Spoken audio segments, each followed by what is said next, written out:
guys, can you just let me know if you can hear me or not? And how loud that is compared to the music.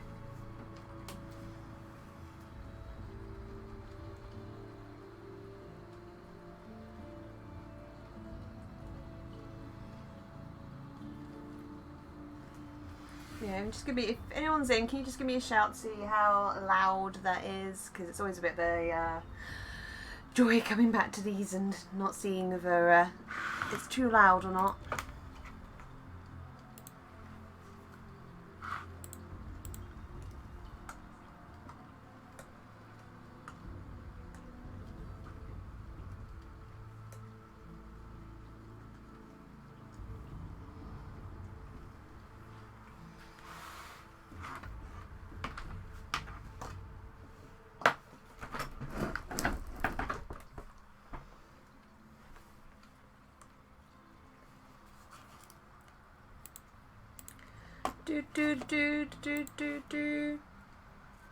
Yeah, guys, if you're in, can you just let me know if you can hear me, if you can understand me over the music? That would be grand. Well, I just sort out my stuff.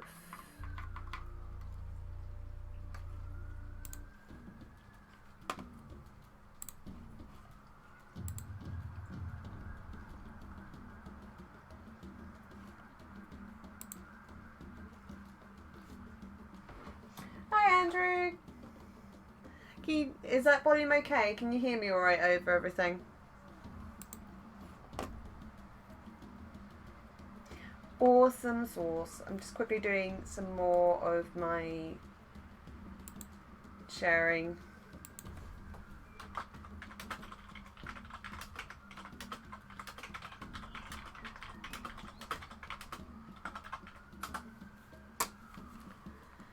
Yeah, just doing the usual. Hi guys, I'm streaming.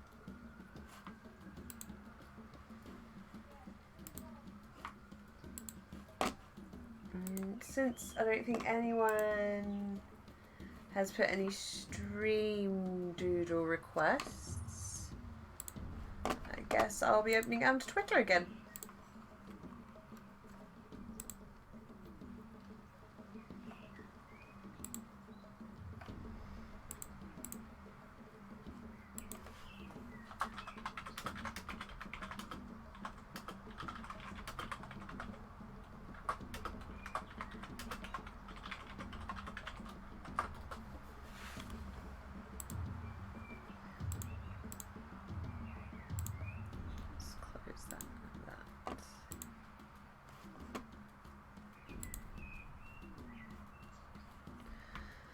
Alright, let's see who's in at the moment. So we've got, oh hi Mill!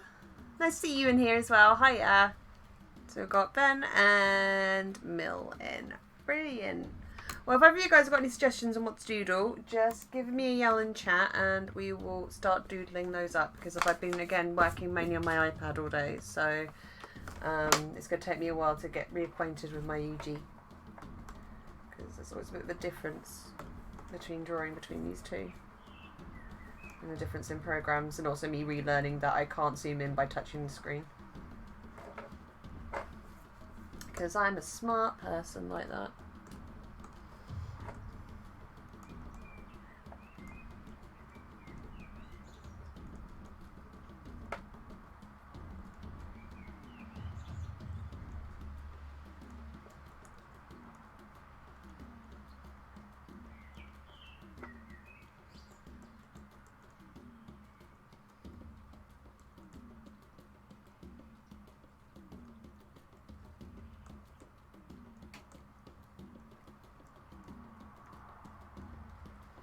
Hi Gills, I'm doing very well at the moment, thank you very much. I've had a bit of a squiffy brain day, but I'm doing very well to be on stream at the moment.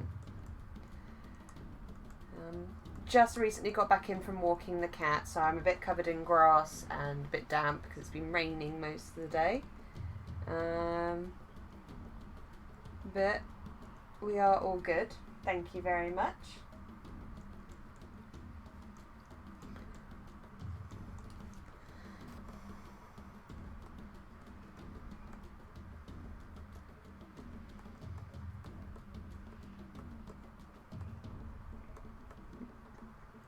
Yeah, it's been just a bit of a day today with everything that's been going on Twitter as well, which I won't be discussing because some of that is very not safe for work. Yeah, it's been a bit of a day. It's been a bit of a long work day.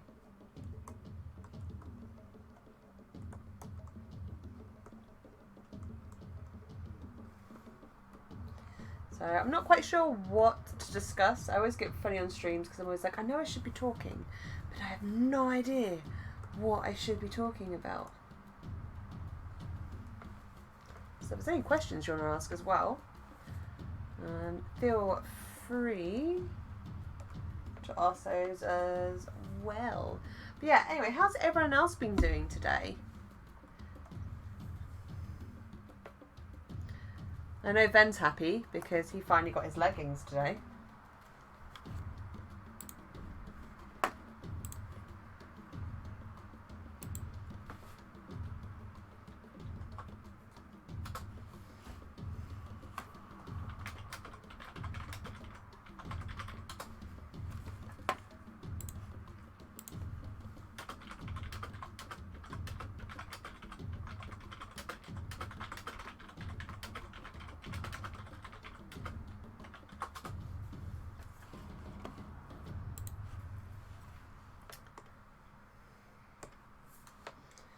So, yeah.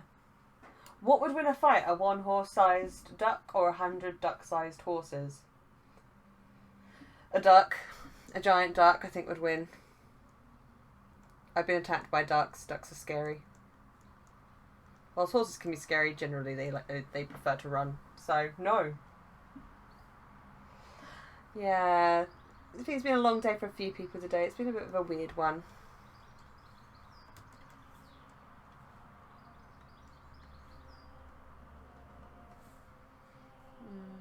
No, I don't want this track.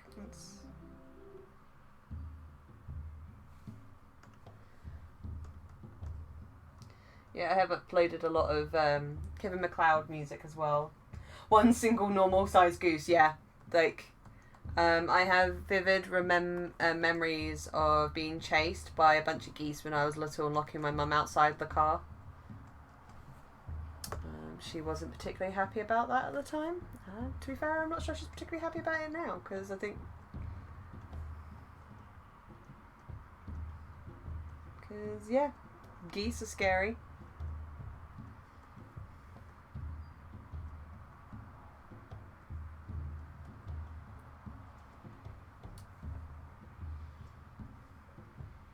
One small swan.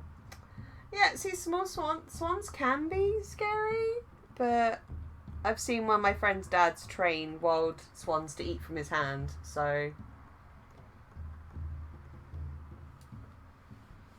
So long as, you know, you're not getting in the way of them and their chicks, they're generally okay.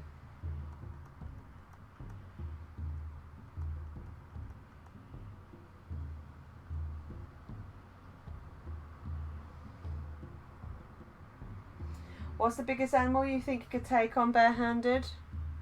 I couldn't take any animal on barehanded. I have lost fights to mice, so...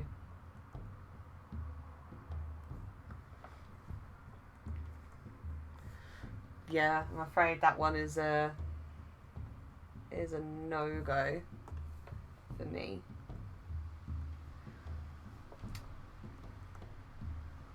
I'm wondering if Dade Zero and Ven can recognise who this character is yet. Because I'm trying out a slightly different look for this character.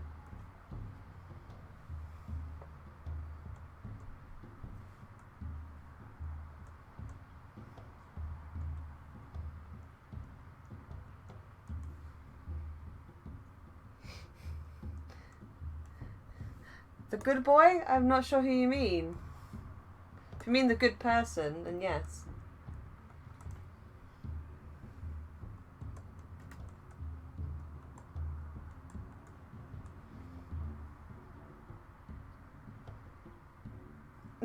I just clicked it, but I'm not going to spoil.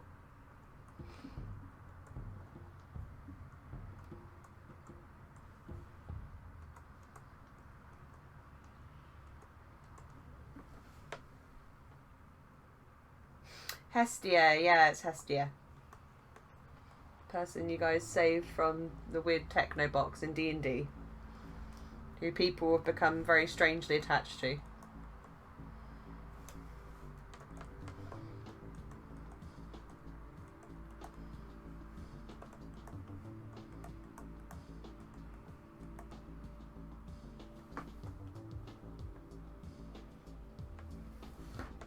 Well, they're not a boy. That's the thing. You don't know. You know, they don't know what gender they don't present as either gender, and they don't know which gender they really identify as. So they're, for the time being, non-binary.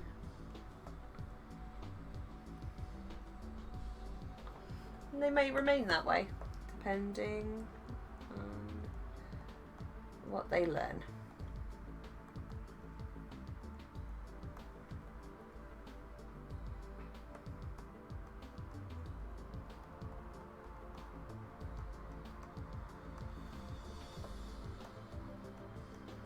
But since we've got no requests yet to work from, I thought I'd start with doodling them because I've got to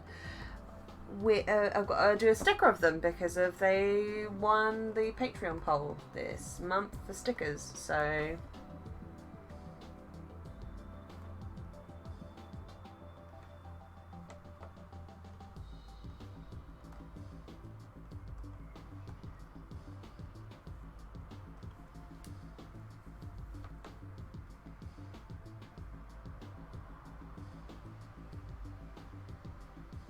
yeah, so Mill,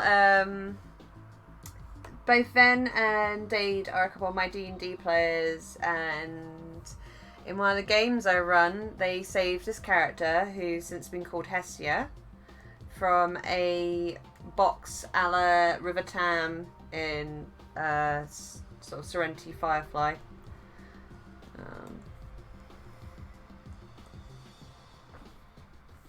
They were charged with securing the box and its contents, and was surprised to find that the contents included a individual who was hooked up to numerous I know, but boy is still heavily gendered, like, you know. So it's calling someone dude. Dude still has a male origin, so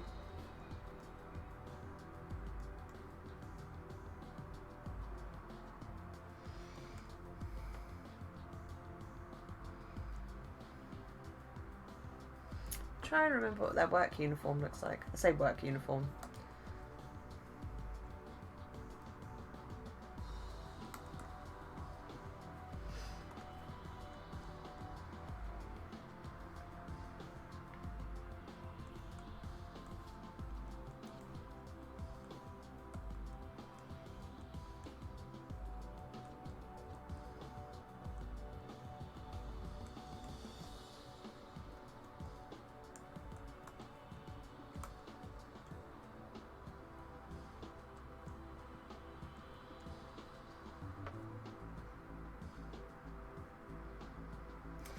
It tells an interesting case. Not everyone wants to be called that. Just because one person's okay doesn't mean that everyone's okay with it.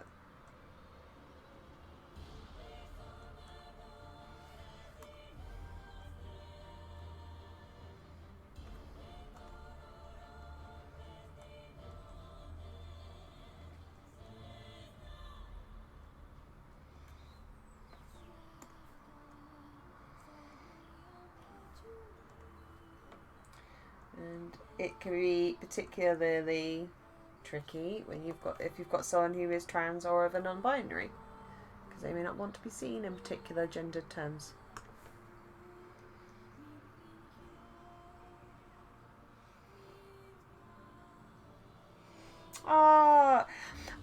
It's interesting hearing people saying they're interested in the D&D games I run, because honestly, sometimes I feel like they're trash fires. I feel sorry for my players because half the time I'm just making stuff up as it goes. Yeah, I encourage anyone to DM though. Whilst it can be energy intensive, it can be incredibly rewarding as well.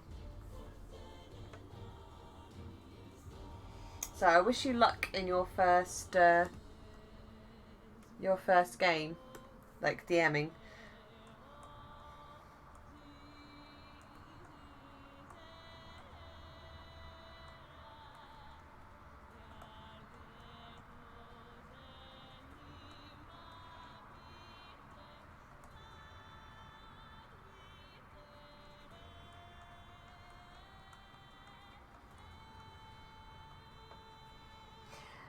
Evening.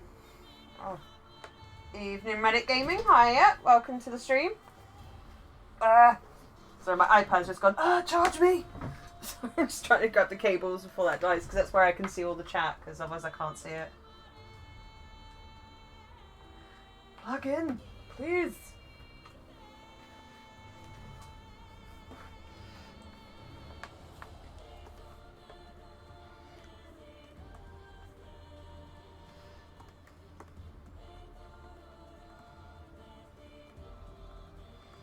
Yeah, welcome to the stream. Let's just double check, see who else is in at the moment, because looks like we've gained a couple people, so let's have a look. If it actually lets me look. Give me a sec. Yeah, Jules, tell us about your character. It's always good to hear people's...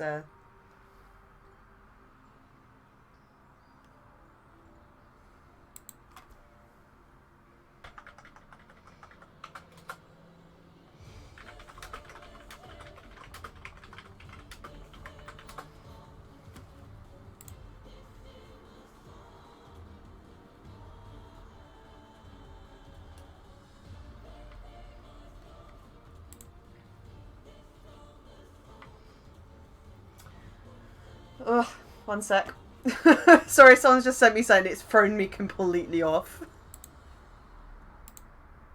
Right, so see who we got in this evening. Da, da, da. We've got Rob L. Hi, Rob. How you doing? You've got Bloodluster. Oh, hello. That's an interesting name.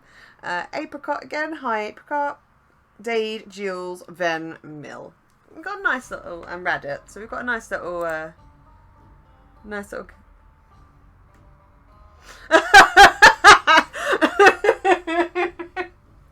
That happens a lot where other people go, I'm logged in at so-and-so, it's so-and-so, my partner's or my best friend's account.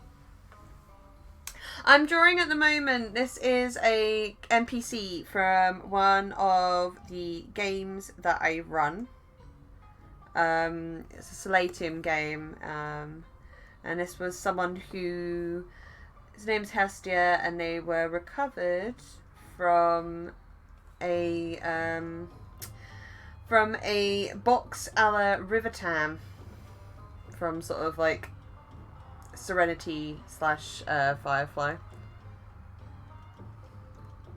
And they are currently non-verbal, but the party got extremely attached to them. And Day Zero and Ven, who are in the chat, are also some of the players that were in that game who rescued them. And they're currently partway through another mission where they're trying to find information on the people who were transporting the box as to where Hestia had come from. Which they're currently in the middle of a casino trying to get that information.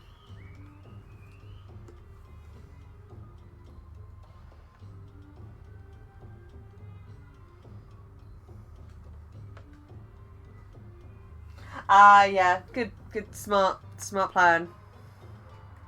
Prime. No, I get that. That's like me whenever I'm Netflix, I end up accidentally getting into my housemate's one. Because I'm like, screw paying for Netflix.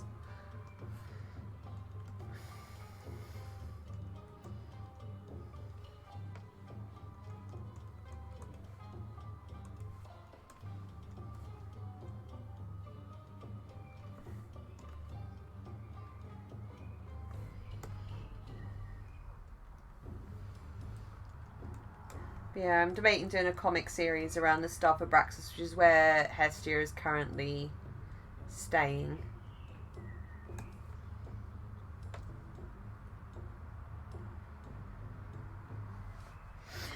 Yeah, they're super cute and adorable. They can't talk as of yet beyond like single words. But yeah, the group have gotten somewhat attached to them. And they connect to another player's backstory, which is not a player that will be playing with these guys, but a player who's going to be playing in my Friday group.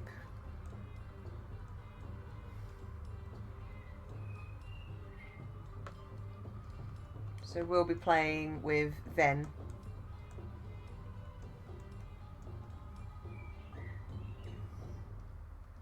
Well, it's not really spoilers because you don't know who it is. Or how it connects. Dun dun dun.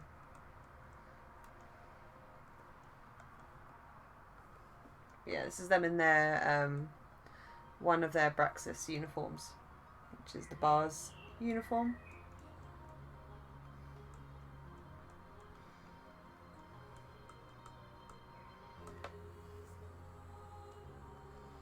I did it again where I was like, oh, I'm going to scroll down by touching the screen. No, you can't do that because it's a freaking UG, not your iPad.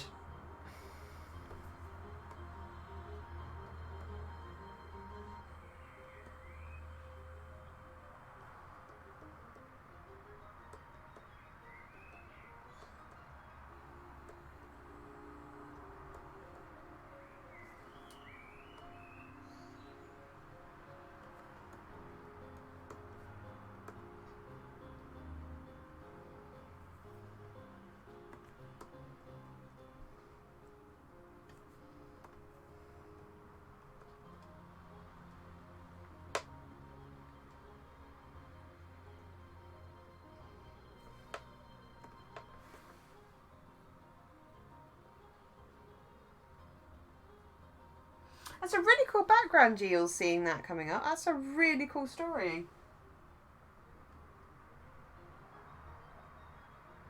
Yeah. Paladins are always very cool sort of classes to play. I miss playing my Paladin. She was pretty cool. My little girl Kaio, who was literally a devotion paladin.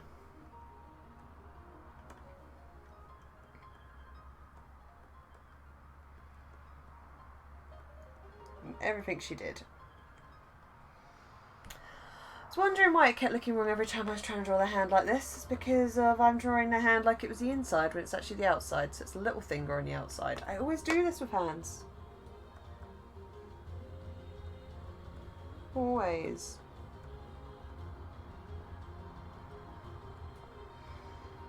Yeah, I'm not having a good hand day. So, excuse the hands.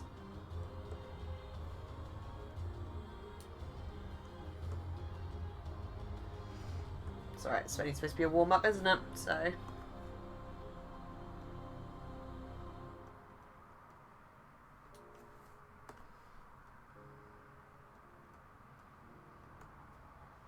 there we go. So there's a Hestia doodle done.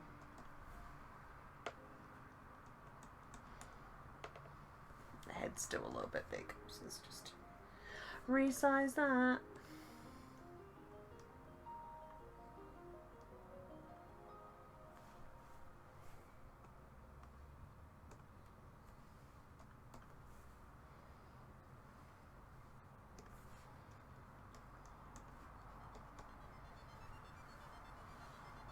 Hi McPherson, hi, welcome to the stream.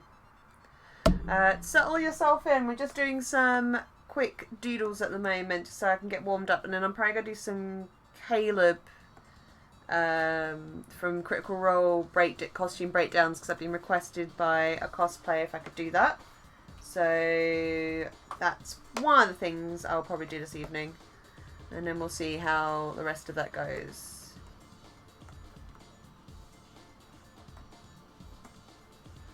Alright, so what were the other requests? Yeah, hi and welcome. Please take a seat. So, Monster Girl of Your Creation is another one that is a stream request. So, any random prompts, guys? I've got to make a Monster Girl. So, any random prompts? feel free to put them down in chat and I will use those. You guys can do that whilst I doodle out a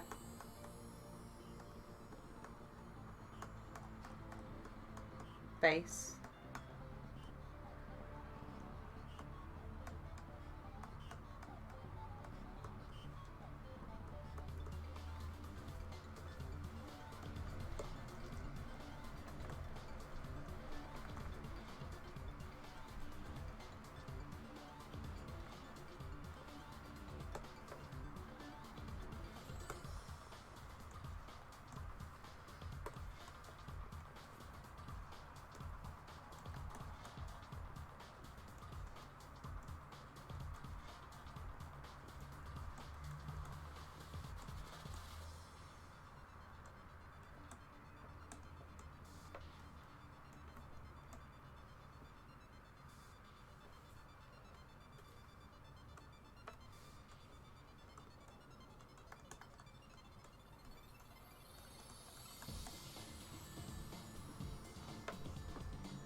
Is that it? Okay.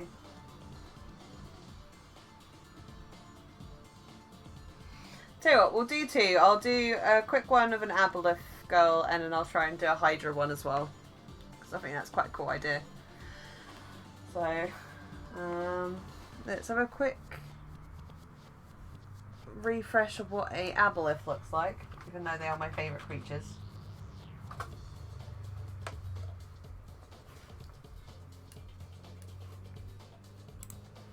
He's hoping my girlfriend doesn't turn up on stream because she's not going to like this because it's got multiple eyes.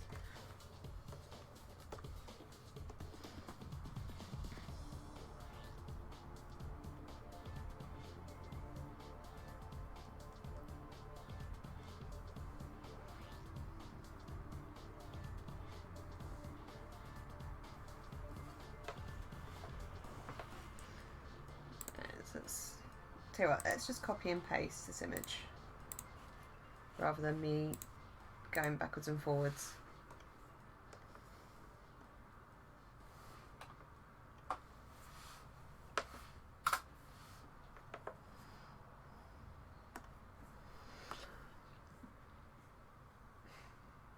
Pardon me. Taking monster girls. Not very...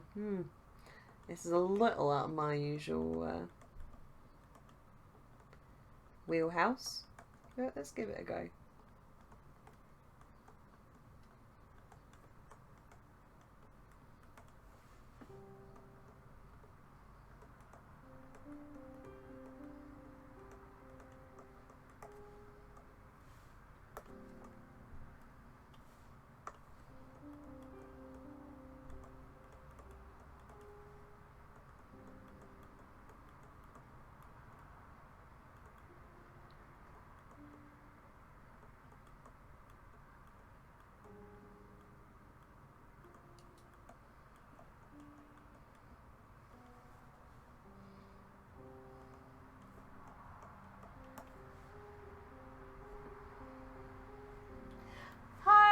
Witch Puppy, hi Queen.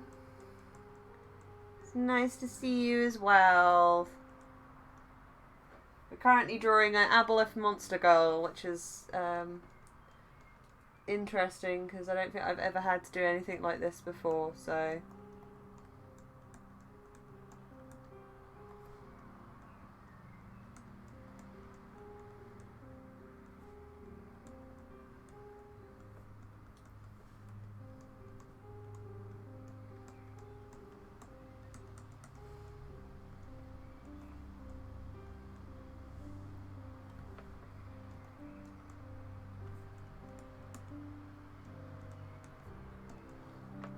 If anyone's got any suggestions on what she can be wearing, let me know.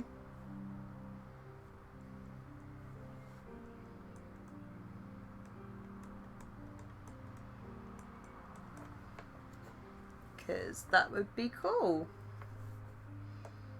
Feel free to put suggestions. Dungarees. Okay, dungarees.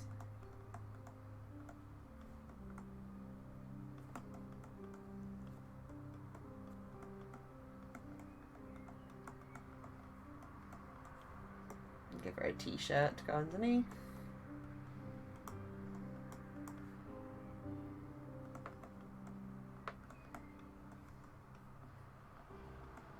Give her a pocket at the front. Cool. Let's put that down. We'll just do some quick tidying up with the lines. And they're down a bit. Dungaree Monster Girl, okay.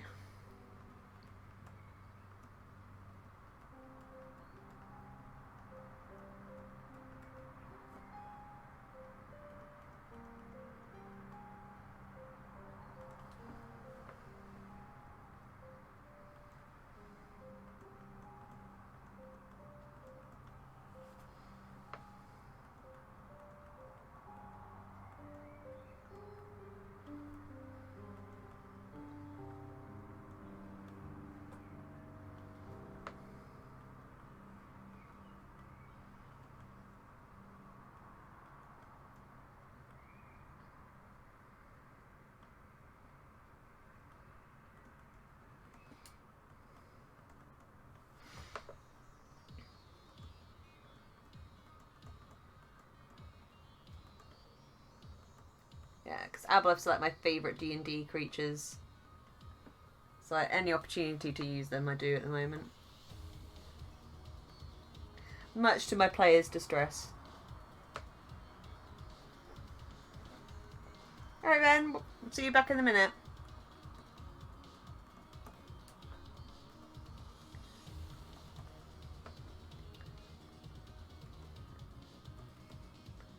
Yeah, I'm kind of glad my girlfriend isn't in stream at the moment because she'd be very freaking out right now because multiple buys. Has anyone else got any weird things like that where they don't like certain things because it freaks them out? Like, I know for some people it's holes. Holes and things.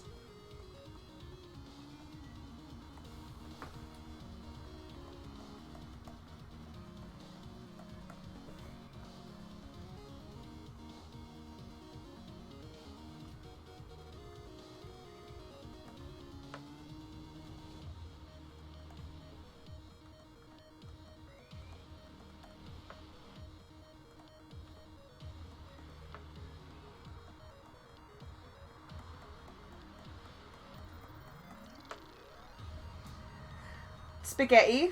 Okay. Weird flex, but alright. Just gives you the Wiggins. Fair enough. Is that just like cooked spaghetti or just spaghetti pasta in general?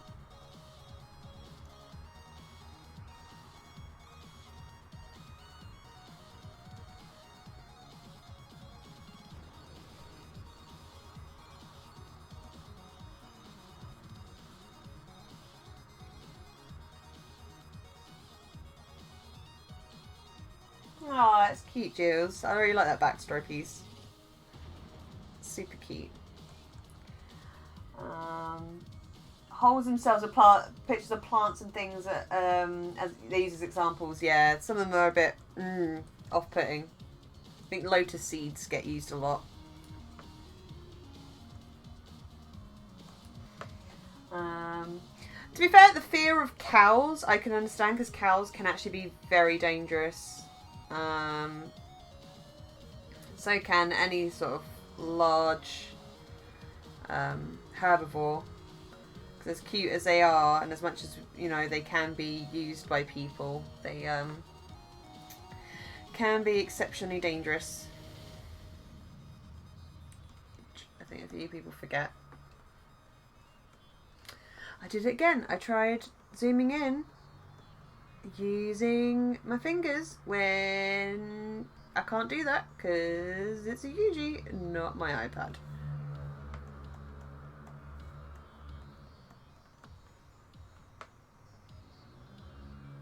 Yeah, like cows I like, but having used to do a lot of ecology work, because of actually cows can be used very effectively at maintaining certain habitats.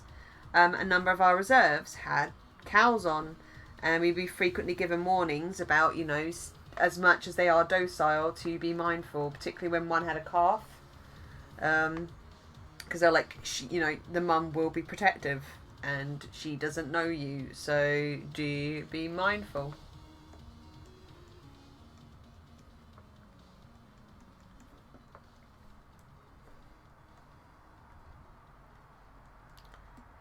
This outfit is like super 90s.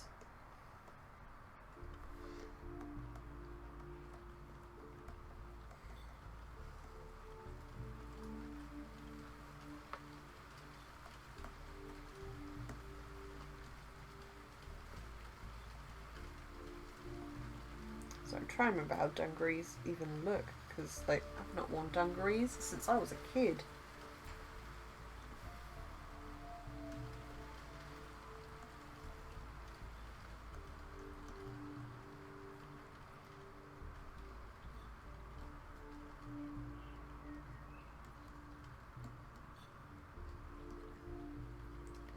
Super bad like pocket there, but who cares, it's a warm-up.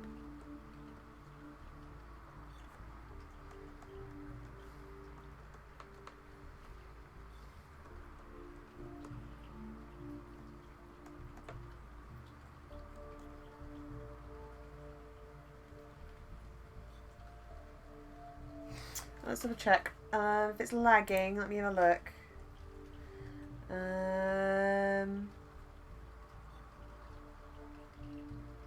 Just checking mine. I'm not dropping any frames my end. Let me just have a look at the video on my end. At my end on my other screen, I'm not lagging out on my end. So I'm not sure how much of that is potentially my internet at my end or other matters.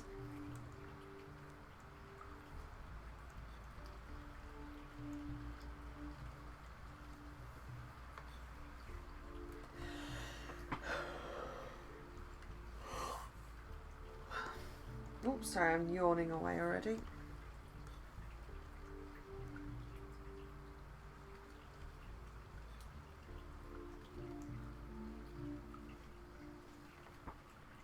Oh.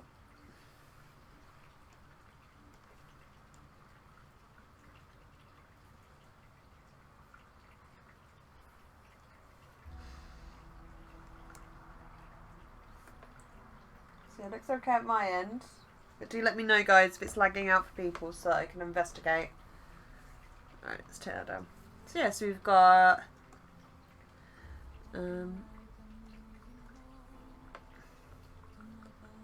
we have Hestia, we have an Aboleth girl, and then we'll try and do a Hydra girl, and then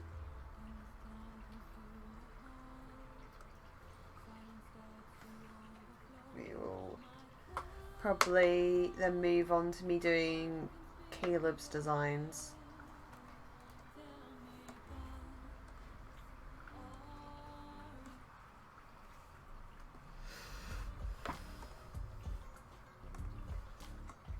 Let's go for purple this time, a bit darker. Ooh. Thanks for the follow, Miss Chocobo. Thank you very much. Thank you very much, Coin and Witch Puppy. I'm sorry that you're having a bad time with the stream. Please come back again at some point. Thank you very much for popping in, though. Hey! So it's Miss Chocobo instead of Reddit. Okay, cool. Good name, though. Alright, so let's have a look. Try and do a Hydra girl. It's going to be interesting.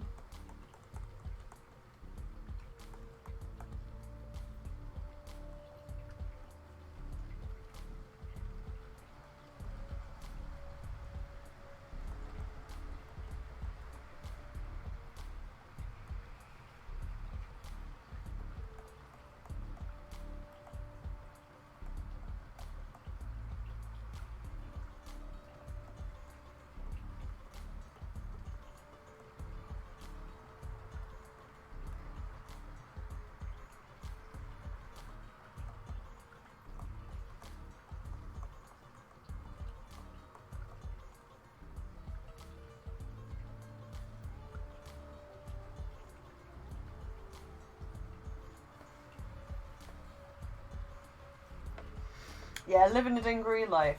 Dungaree life, man. Let's have a look. Let's go look at references.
Hi Philippa!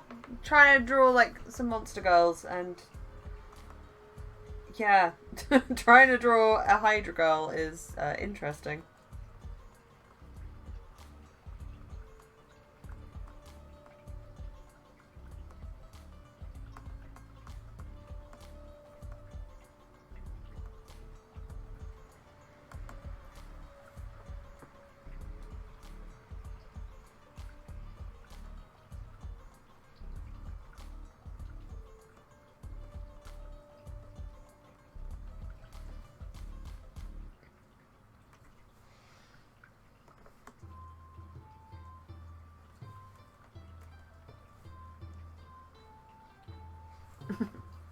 Thank you. We also drew a Hestia as well earlier on. And I'll probably be doing some Caleb in a minute.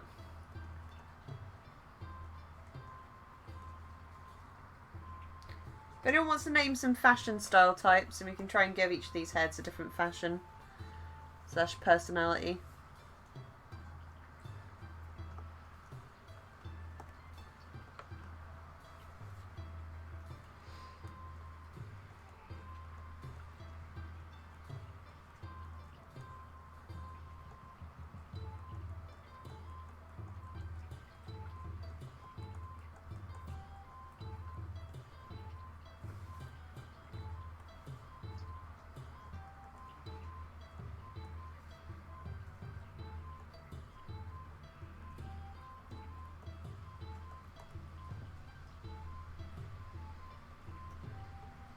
Right, Punk's first one.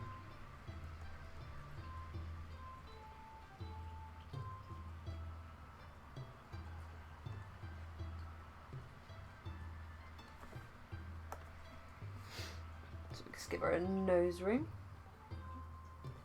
I think that's pretty Punk.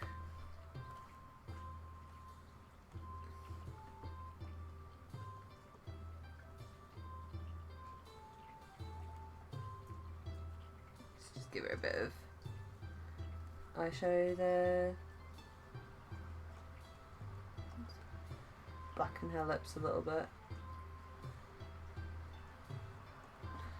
Maybe give her a lip ring as well.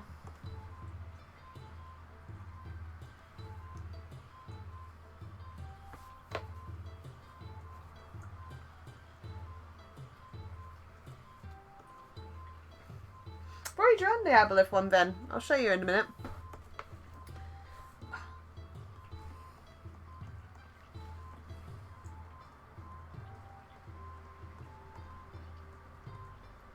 So let's give her a mohawk because, of course, if she's Punk, we've got to give her a mohawk.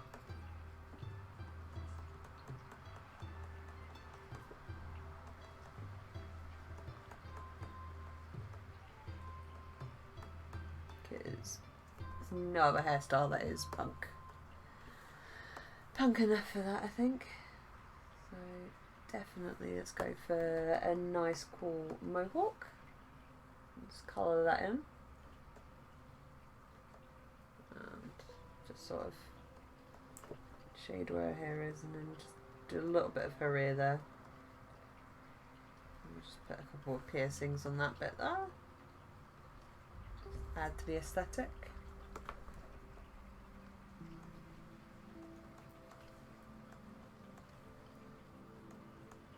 Let's just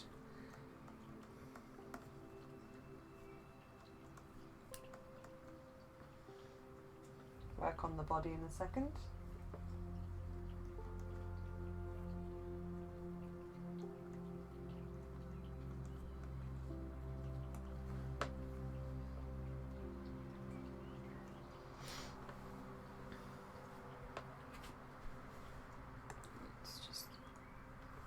Rub that out and do another one there. There we go.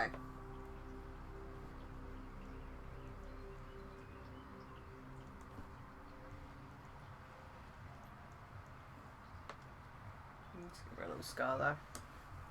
I think that's kind of punk enough. And alright, so let's go another layer. Do a different colour. So let's do cheerleader. So what sort of haircut should we give her?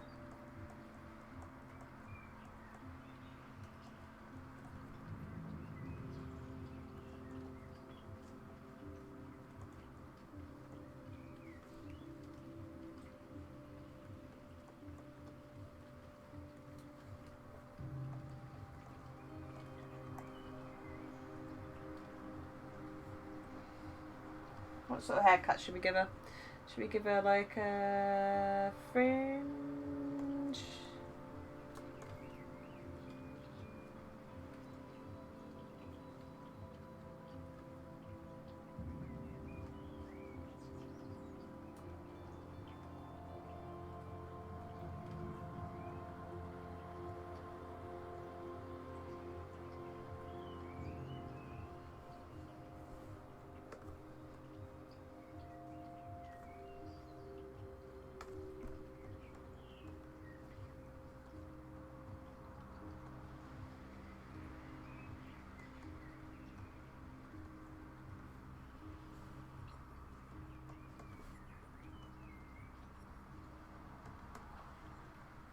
High ponytail bangs, okay.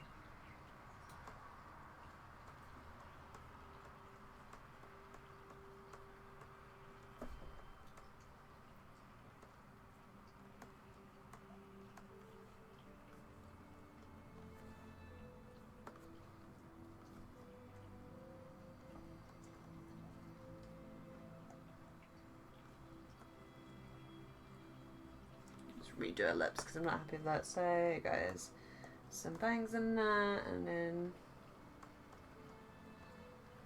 high ponytail can start there. Let's give her a super long ponytail because we can. Well, not a super long one, but just to show she has one.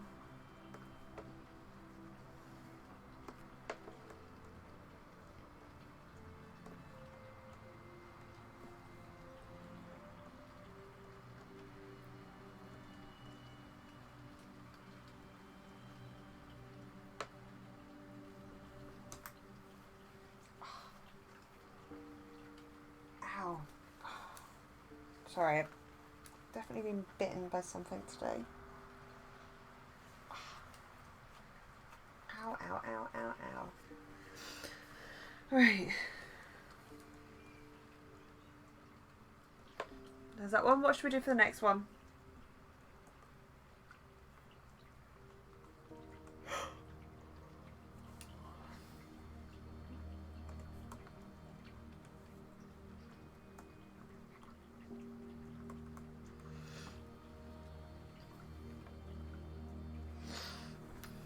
What theme should we use for the next head?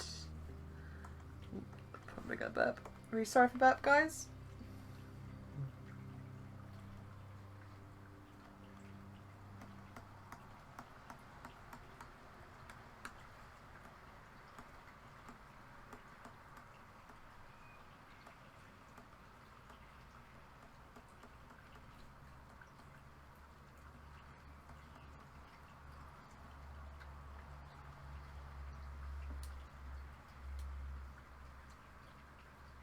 You can do a witchy.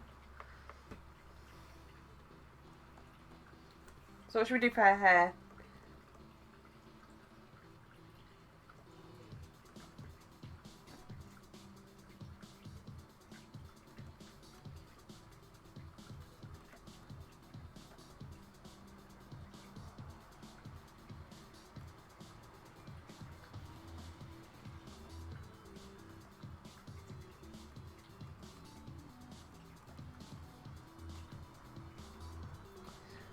Yeah, I mean, what should we do? What should we do for her hair then?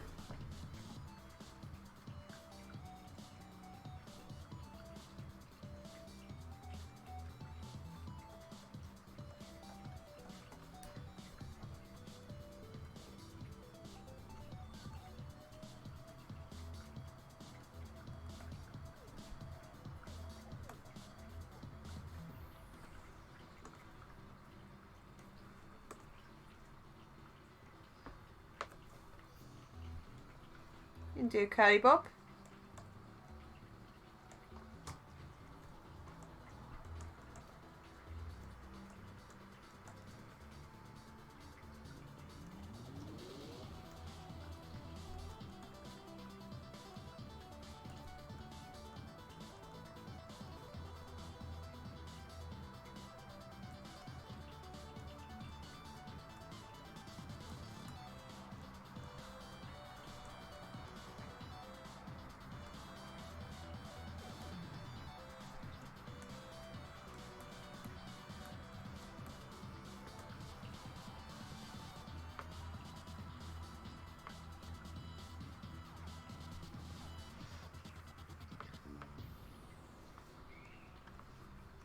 Let's just merge those down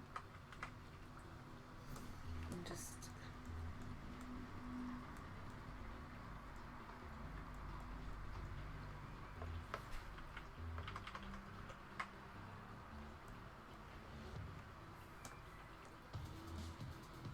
give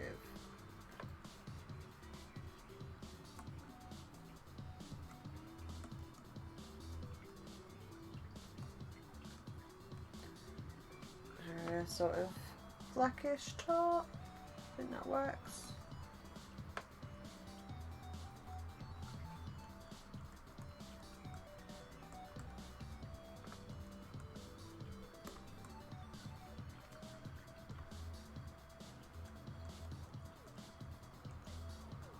There we go. I think that somewhat works.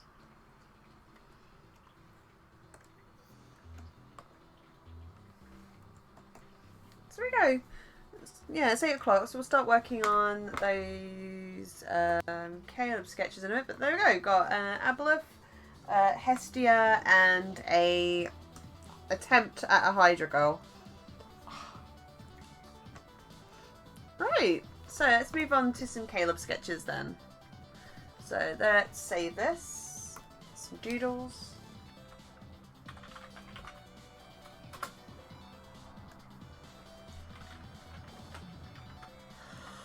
Alright. Oh.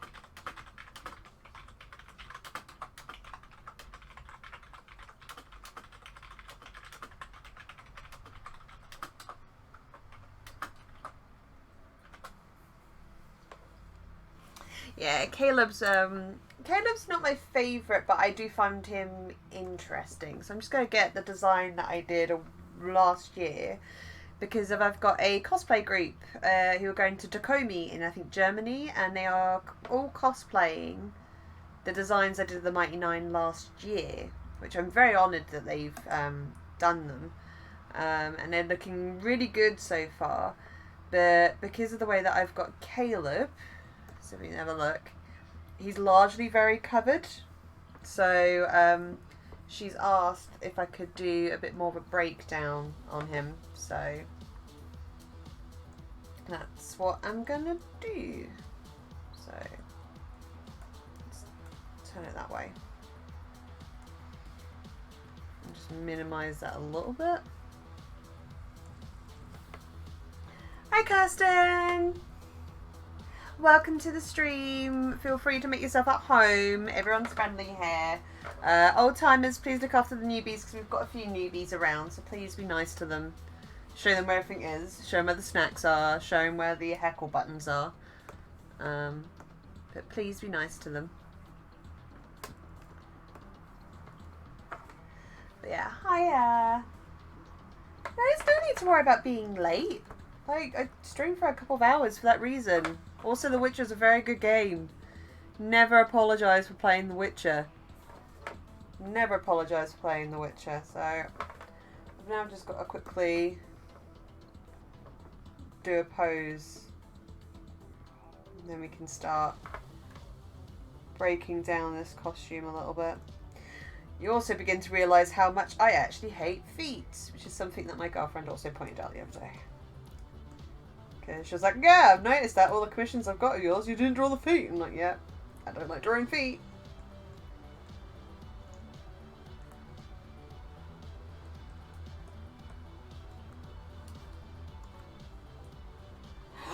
Oh, you're in the Blood and Wine. Like, I've not played that, but I have watched playthroughs of it, and oh, I love it. But then again, I'm a complete sucker for vampires, so just yes. Give me my vampires.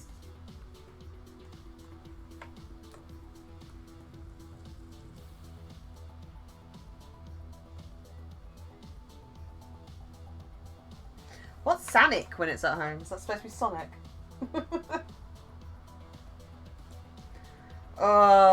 Like, generally I really like The Witcher. Like, there's a reason why in D&D I use the Witcher music so often. It's like between Witcher and I use a lot of Kevin MacLeod's, whatever his name is, music. Sorry, I got burp. Oh, pardon me. Oh, pardon me. Don't like burping on stream. Off a stream I don't mind, but on stream not so much.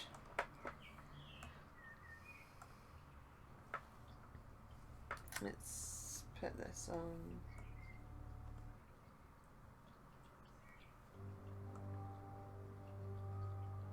Oh. So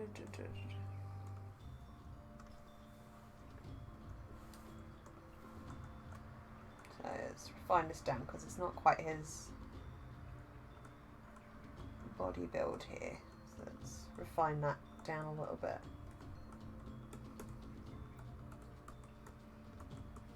To make this a bit more Caleb shaped.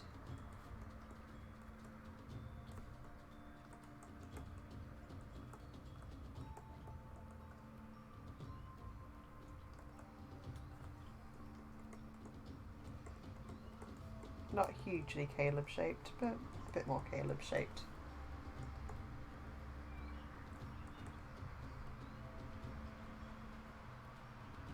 I didn't realise it was Croatian, the music, because I know that a lot of the myths are based on sort of things such as the Polish myths and that.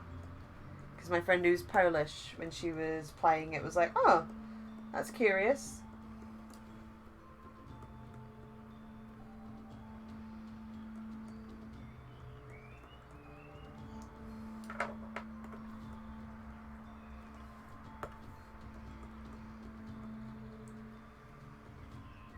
Also realised I've just made Caleb's arms stupidly long.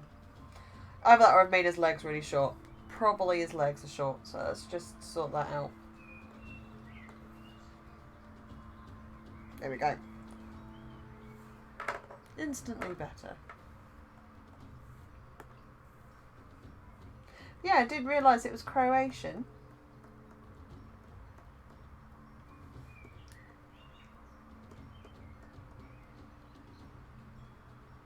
Yes, I have looked at the email and I have responded. So we've had some discussions.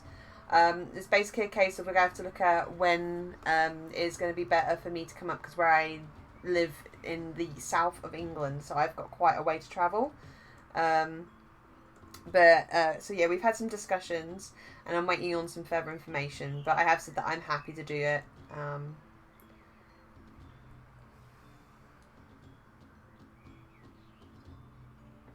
Yeah, so both the company is Polish and also, yeah, the original author is Polish, so yeah, it does make sense that that is why.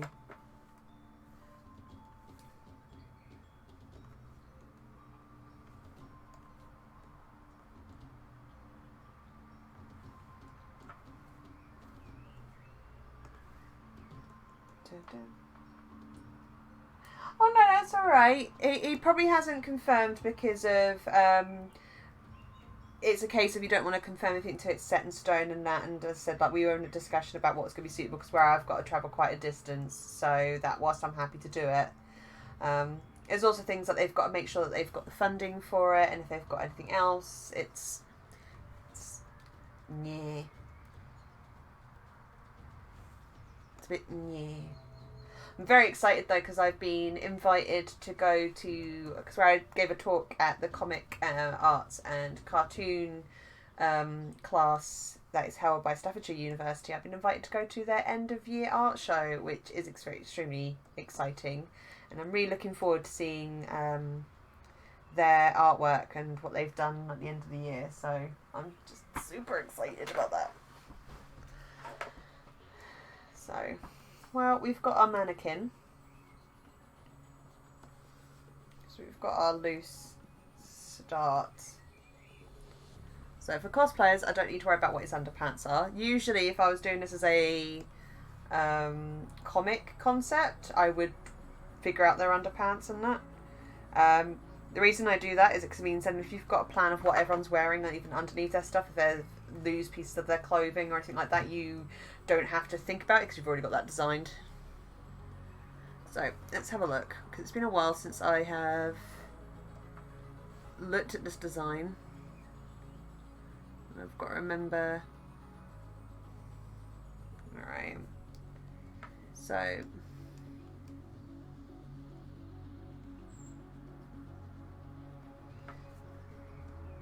Alright. So let's fade that down. Like hugely. And then let's get a nice dark brush. Yeah, feel free. If it doesn't drop the link in properly, I can always correct it in a second, I think, on my settings, but it might take me a while. But feel free to drop a link in. I think I've got them enabled.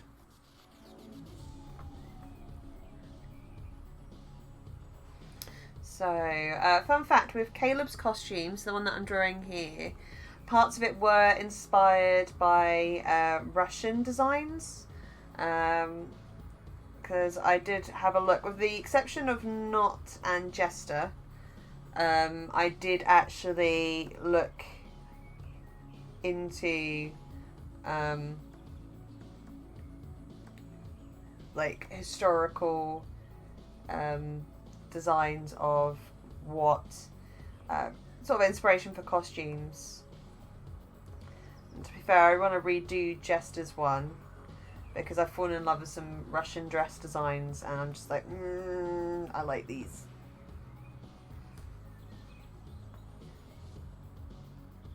Ah, thank you very much, Kristen. So, I've spoken a lot about my day. What's everyone else's day been like today?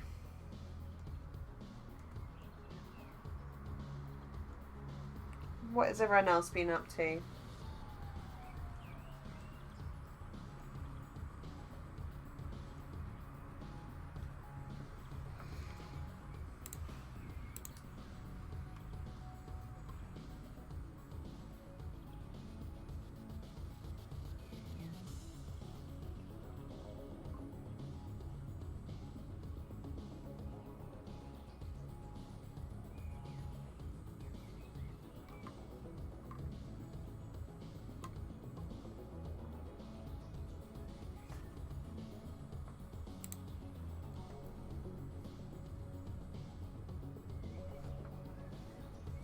Oh, that's always good.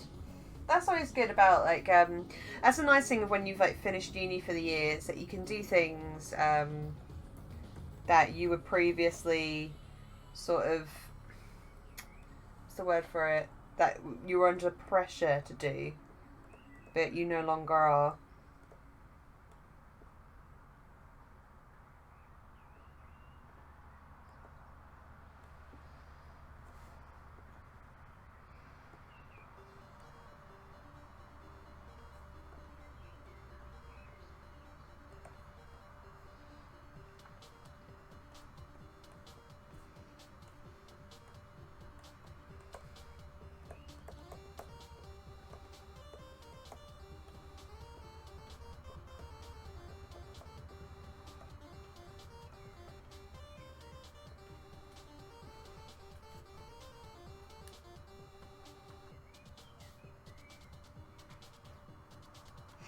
Yeah. Oh, I'm glad you're feeling like you're making way of your projects at the moment right now. Oh, that's cute. With in regards to Minecraft and editing a book review video. Like, I don't personally like editing videos. Like, I try because I've got to do, I have a YouTube channel. And, just no. So I have a lot of respect for people who do videos way more often than I do, and particularly ones that are a bit more wordy than mine. Yeah, like, I feel like particularly on social media there's a lot of pressure with regards to sketchbooks as well, with people feeling like they've got to be doing a lot, if that makes sense. And they've got to be perfect rather than just treating them like, as say, like a sketchbook.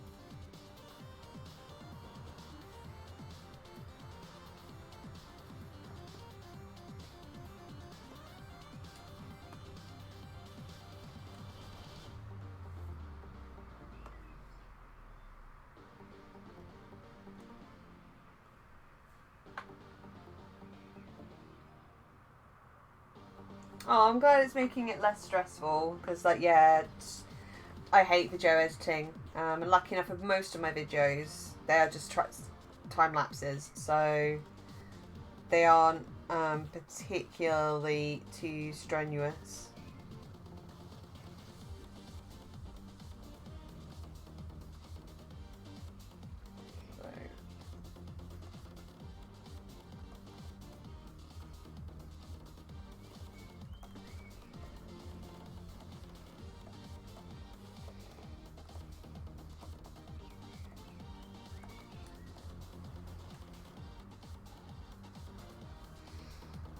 So I'm just doing a little doodle of what the sort of buttons that I imagine this being. Let's have a look. Let's find the reference image I was using for this.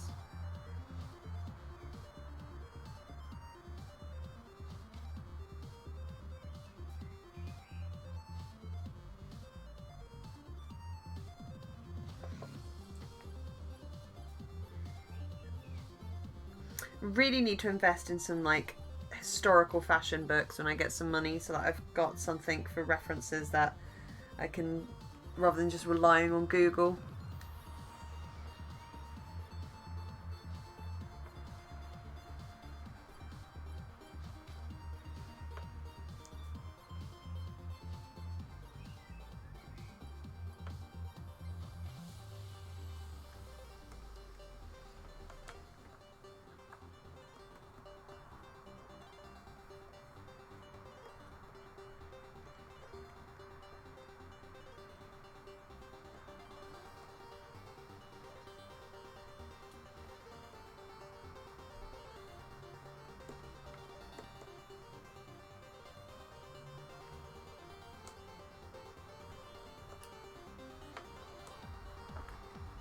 It's one of those things where I'm now like sitting there going, oh, this was slightly inaccurate to begin with. with regards to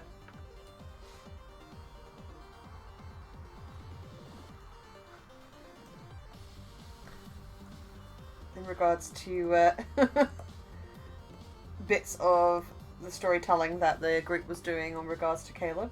So I'm going to have to change his sleeves slightly, because obviously the bandages were an important element of his character.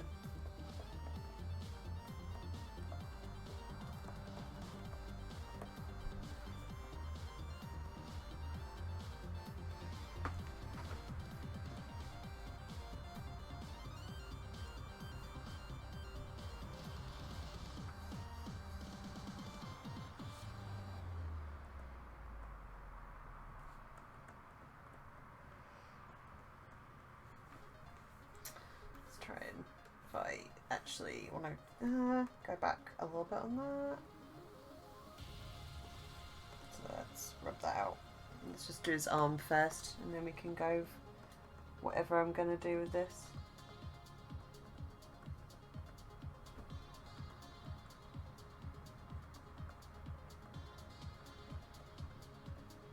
Absolutely terrible at drawing hands, but I'm getting better at it.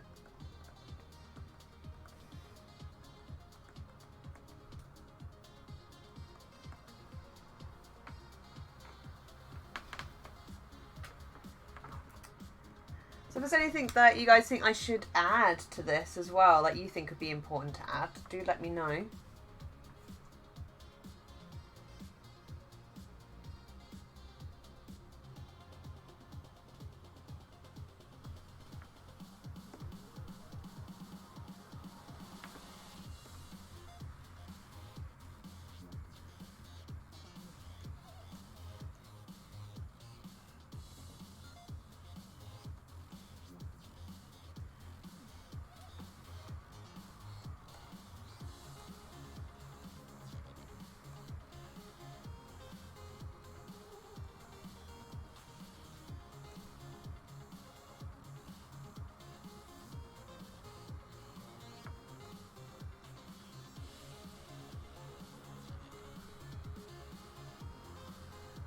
Screw it. I'm gonna cheat. When in doubt, cheat.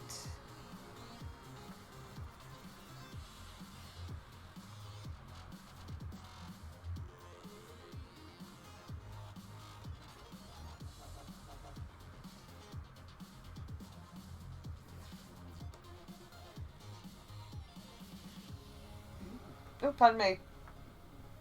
Oh yeah, the book holsters will be something I'll be adding in a moment, because I'm going to do this level upon level.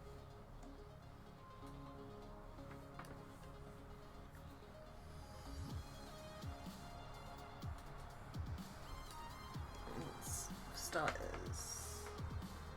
Because where this is for someone's cosplay, I need to make... What I'll be doing is... doing different layers so they can see all the different layers, just so it's easier. Just like I'll be doing a turnaround view of this as well.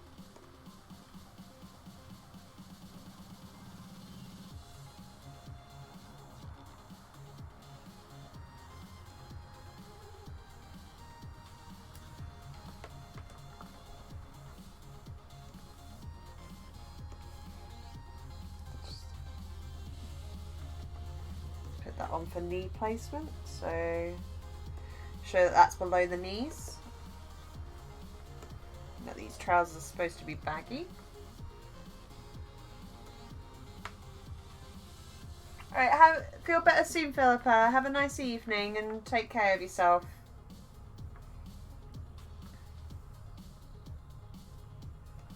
Hope you feel better soon. Alright, so he's got gloves that are fingerless, but cover those two fingers. So I'll have to draw those out again in a second.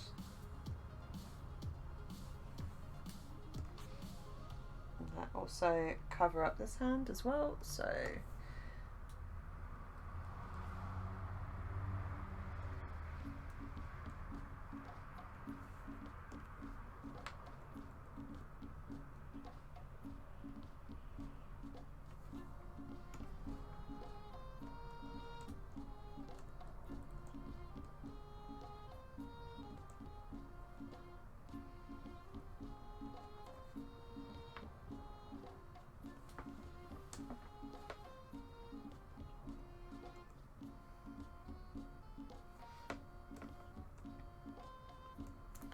And then we'll do the same on this side as well.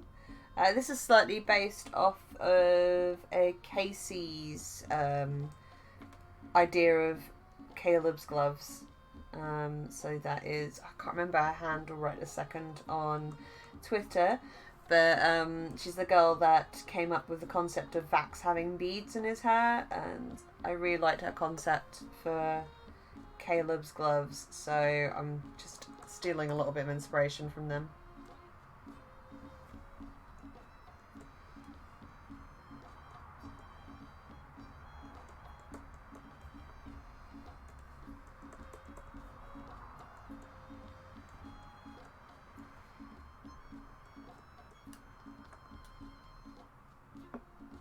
Sketching Spirit, that's it. Yes, that's correct. That one.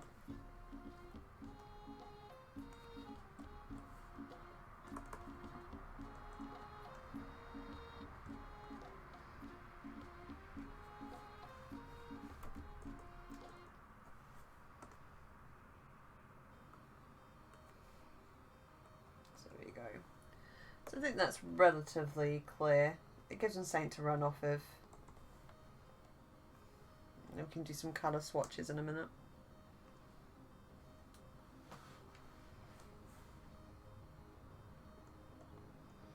So there we go.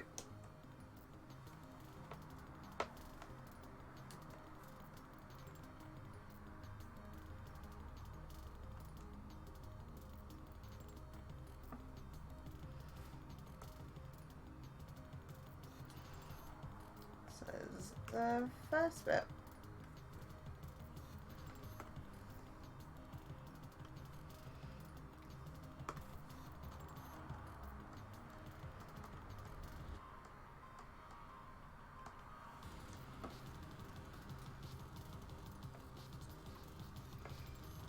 So, yeah. What I will need to do now is the book holster.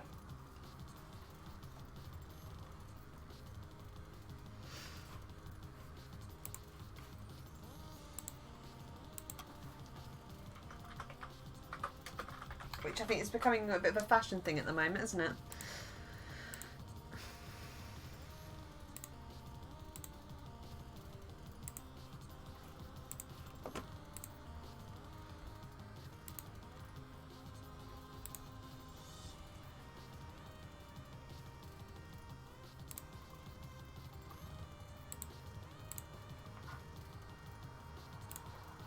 So just quickly retweeting the link to the stream before I forget, because this is the thing I forget to do. I forget to self-promote because, fun fact, I don't like social media. I don't like social media or talking about myself, which is why I actually struggle a little bit with streams, because you're supposed to talk about yourself and make yourself interesting to people, and I'm not very interesting. I just babble and get very self-conscious. So, hi guys, welcome to the Lizzie Rain Show, an awkward nerd who doesn't know how to talk to people.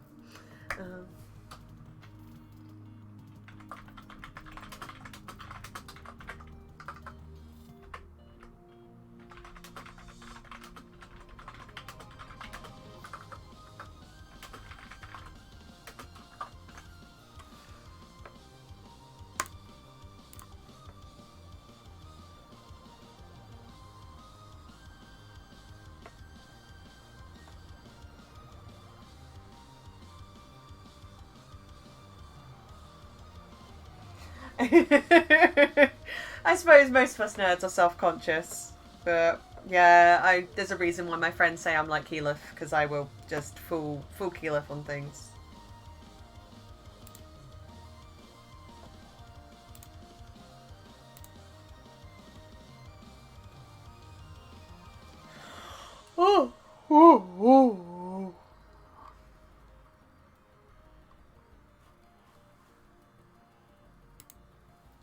Excuse me for the yawning.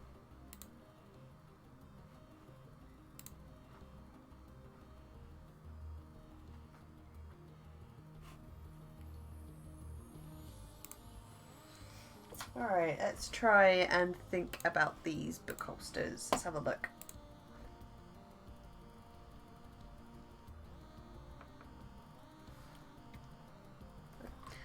For some odd reason, Google has given me phone cases. And like, no.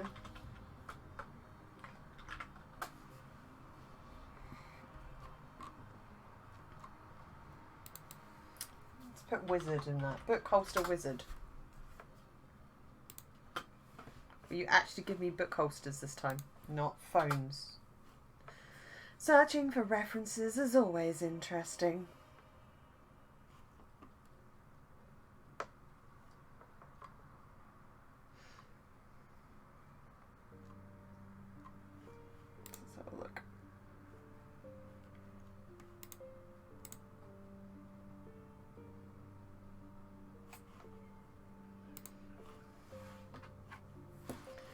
Tell you what, if we take this,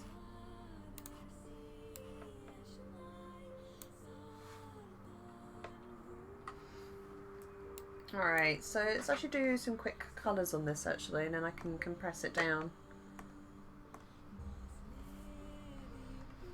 So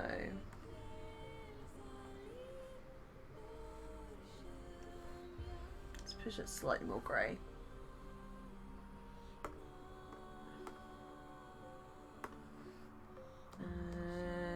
It's true, it's no texture, blending down, density up.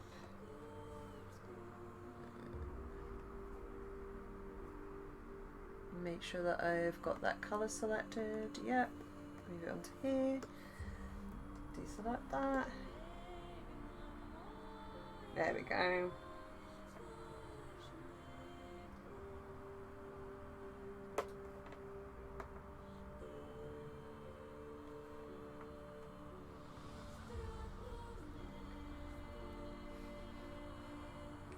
I don't know why I chose purple for Caleb actually.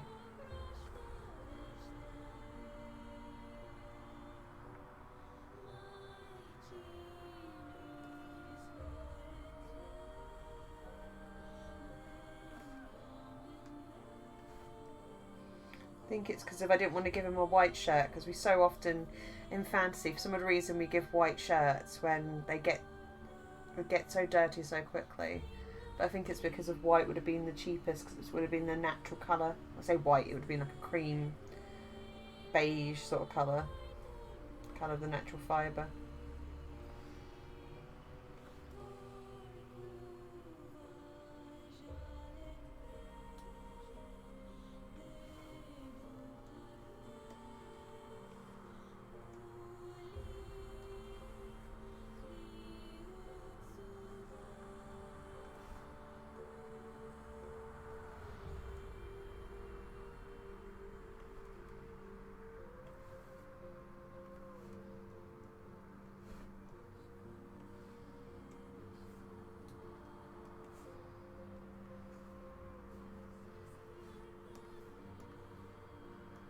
Let's go for just a darker button. Let's just go for dark buttons. There we go.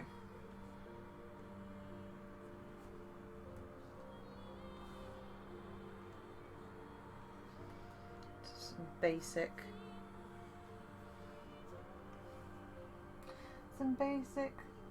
Lissy on shirt colours. What? What's that supposed to mean?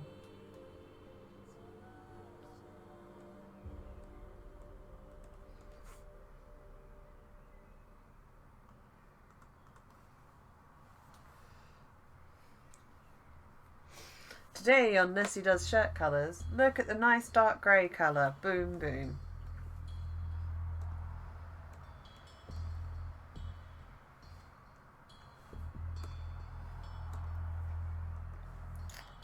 Welcome to Lissy Gets Trolled by Ven, yet again. Because Ven's a terrible person. Who I definitely wasn't considering to ask to be a mod, but since he turns up to like almost every single one of my streams.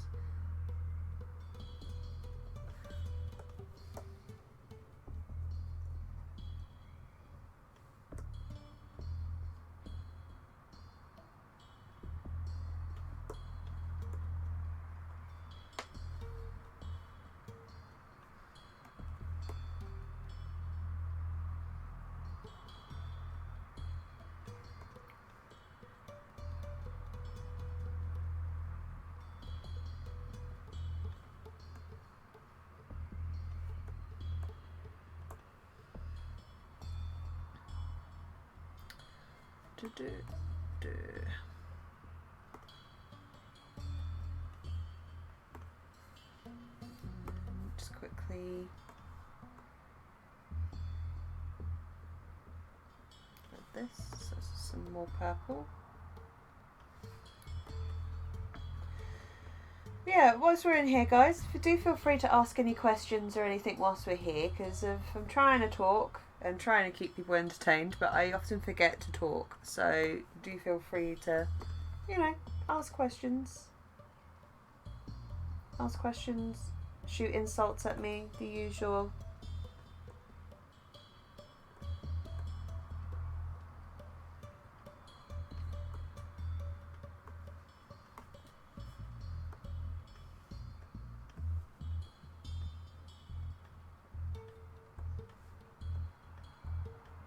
No, I don't like that being white.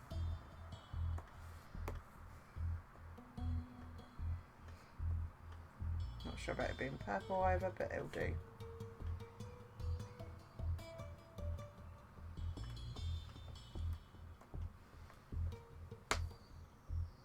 What is my favourite ice cream flavour? Probably, I've got 3, which is mint choc chip is a standard one. Nocciola, if I've got access to Italian gelato, and pistachio is another favourite of mine, because I do like me some pistachio.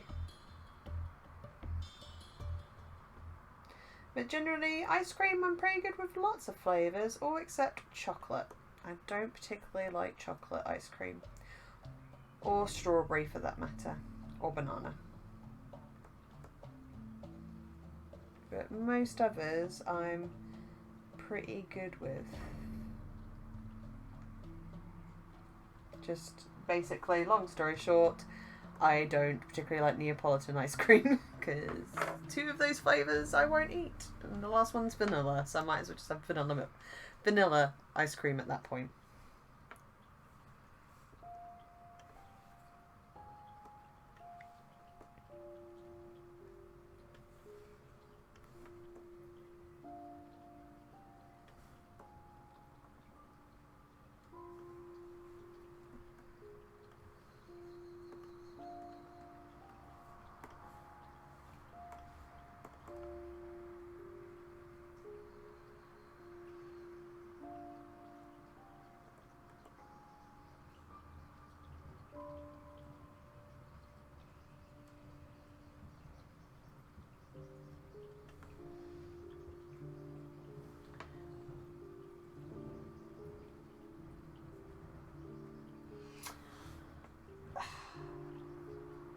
So Kojo is telling me that they give their student character points based on 6 topics, trying to convince her to use strength, dex, endurance, charisma, intelligence, and wisdom.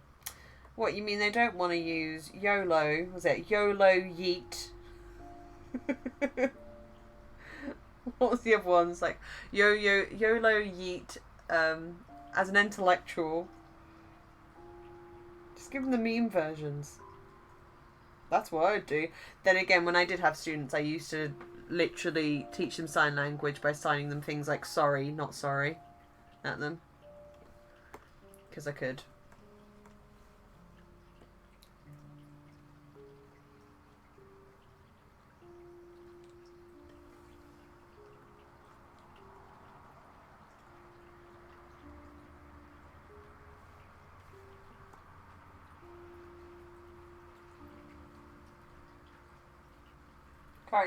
They currently use teamwork, kindness, determination, responsibility, independence, and honesty. To be honest, they're quite good ones.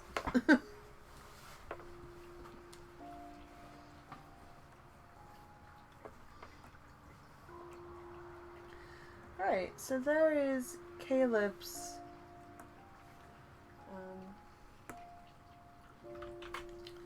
base clothing. So now I've got that, I can now copy that, paste that, pop that here, and don't think I'm going to need to do a back on this one because it's just simple trousers and that. Hello, Luna. What you doing? What? You want to get in the box? Sorry, my cat has arrived.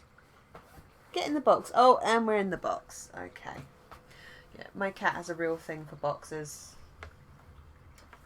So yeah, now we've got this, we can start having a look at how we want his belt to be. Because, yep, he's got to have a belt on to attach all his components to, and this, and the book, spell book, holster, that thing that we've been talking about. So let's go with blue first so I can actually get this sketched out. So this, she gave student a honesty point when they called her cool.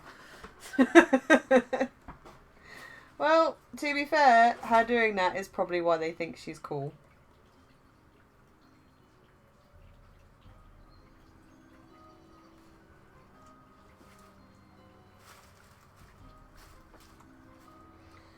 Okay, so let's go with that and actually have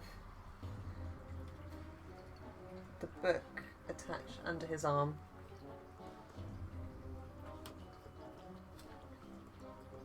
In which case we can get rid of the belted belt because we don't necessarily need to have that.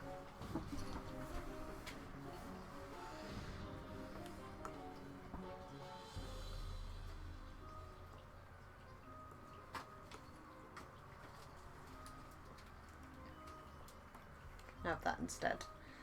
We can have a belt up here.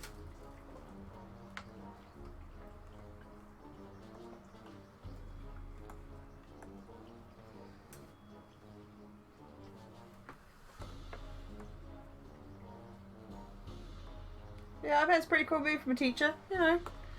They call you cool, give them an honesty point. I like it. When I worked in education, I just was a terrible, terrible person who would speak particularly loudly when my students would turn up to my classes with hangovers. Because, yeah, don't you be turning up to my lessons and with hangovers. I will have absolutely no pity for you.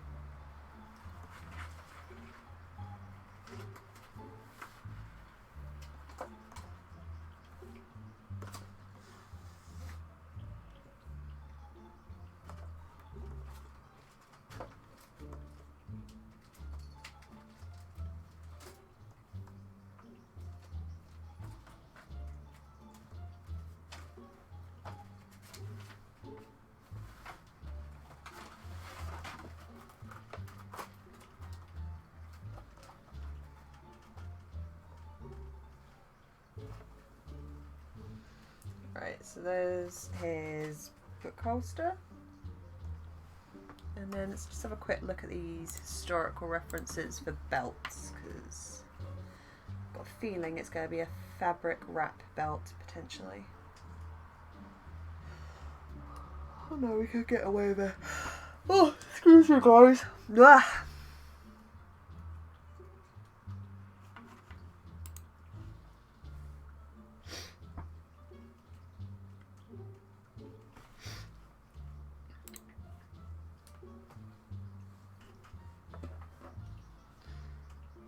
Could get away with something like maybe that.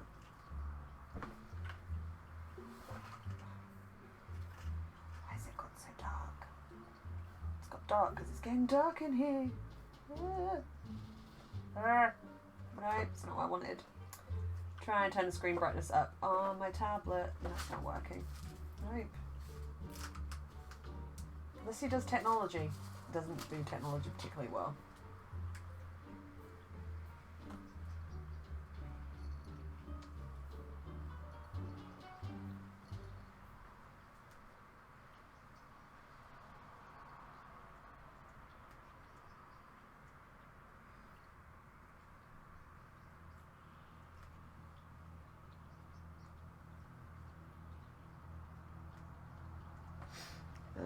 second.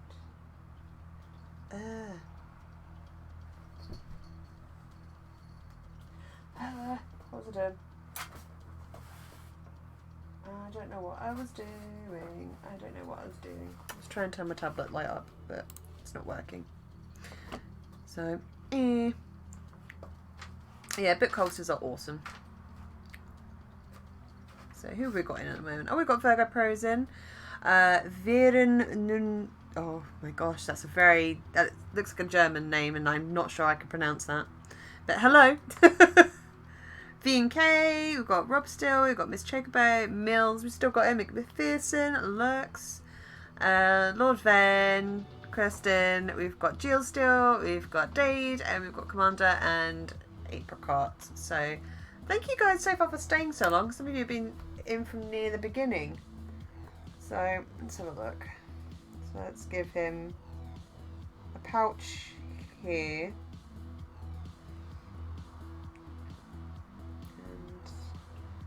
Some little loops here, which would be component pouches.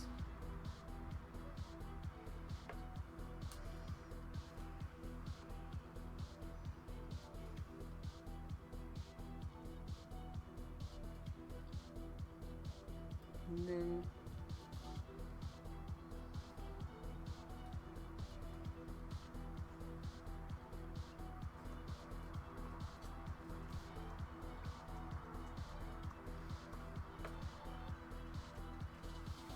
gotta keep that molasses and bat poop to hand. Yep, pretty much.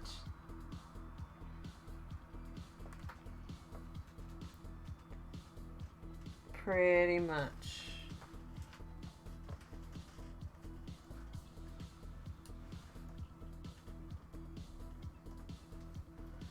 So let's tidy these up a little bit now. So we've got those book holsters done. So let's just tidy up these belts.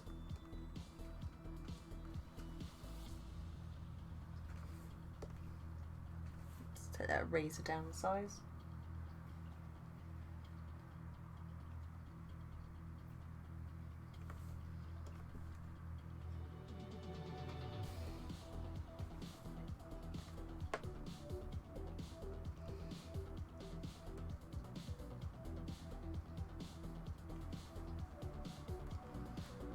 Put that brush size up.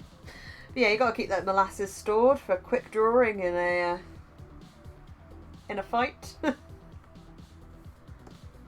so raise that.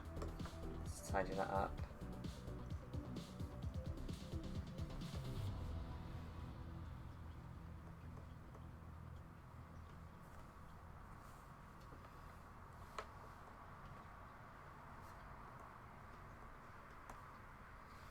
And just tidy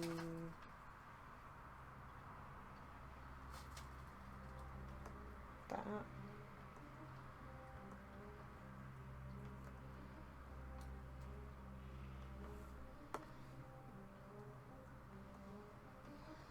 Actually, no, let's not give that a button down pouch. Let's just have that a flip. And keep that rather basic. If they want to add anything to it, they can. Alright, so there we go. We've got another that, and then that, and then that.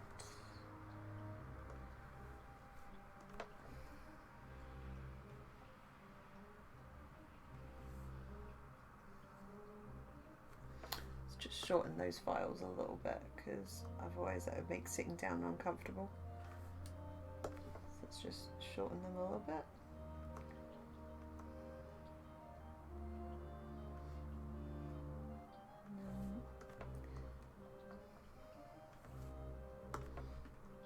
Give them a little cork. There we go.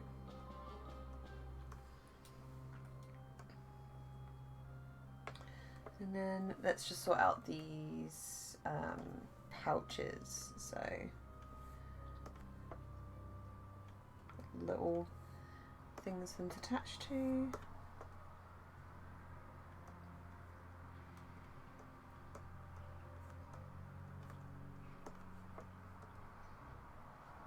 I'm probably gonna sneeze again in a second, guys. Really sorry.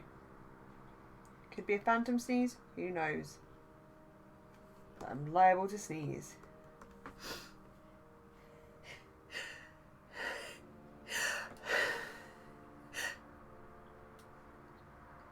Yep, phantom sneeze.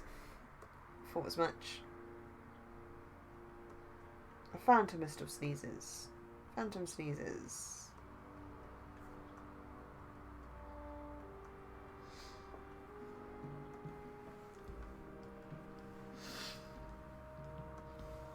So there we go. So we've got those, and we can add some colour to those, which are all going to be just plain brown for the most part. Because we're going to be boring. Actually, before we do that, let's just make those lines black, otherwise they're going to be difficult to show up. There we go. Not particularly clean and tidy, but they don't need to be.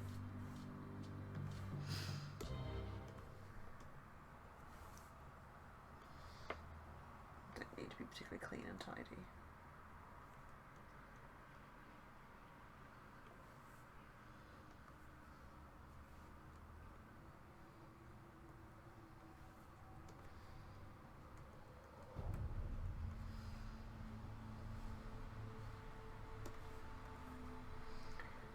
Let's get that on there.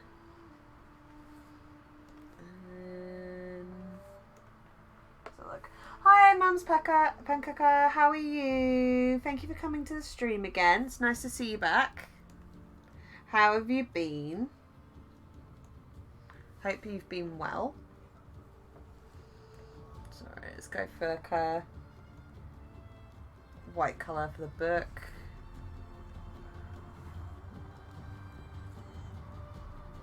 For a gold colour for the buckles.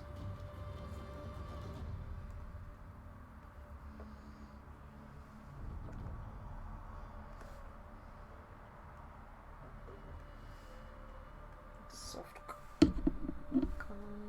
cork colour for the corks.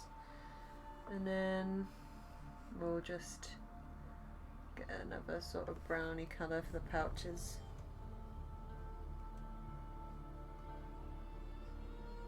Really, I've turned Caleb literally into the Percy of this fucking new... of the Mighty Nine of this sort of get-up, haven't I?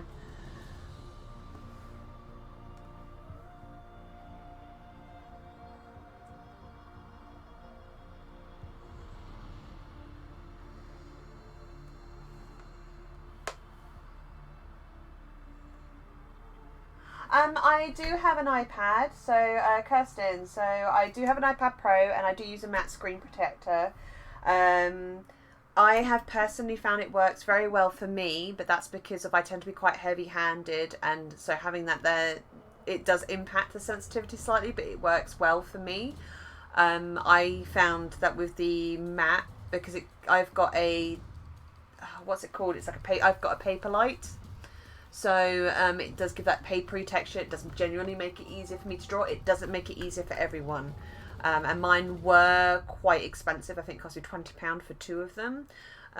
Because I'm officially registered as a business, it means that I can write that off as a piece of equipment anyway. So that's not too much of a problem. But I personally have found it a lot easier to draw with it. And but it...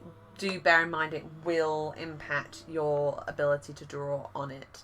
If you are coming to MCM London, if you do find me on my table, do come over, because I'll probably be taking my iPad with me, and if you are there, you can have a go on it. Just make sure you introduce who you are first, and I'll be like, oh yeah. Because it can be, for some people it will work, for some other people it doesn't. It's all very much personal preferences. Months back, been pretty good. Got some art stress, but it'll work itself out. How have you all been? Well, I've been very well, thank you. Had a bit of a weird brain day today, because I've got a few things going on that I'm not used to, so it's just made me a bit more, a few older bad brain things have been coming out of as of late. which is not ideal, but it happens. Alright, so we've got all that. We've got that, and that done. So let's go and copy, if I can get it right. Nope. That. So control copy, control V.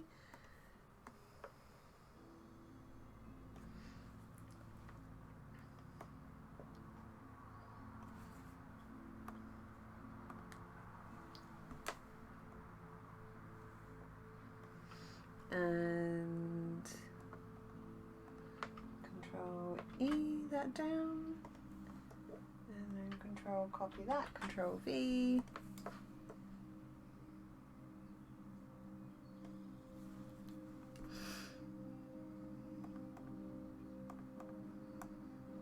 Put that there, and merge that down, and then, yeah, there we go. Now I can doodle the coat. Yeah, weird brain days are weird brain days, but I can't exactly do anything about it. It's a thing.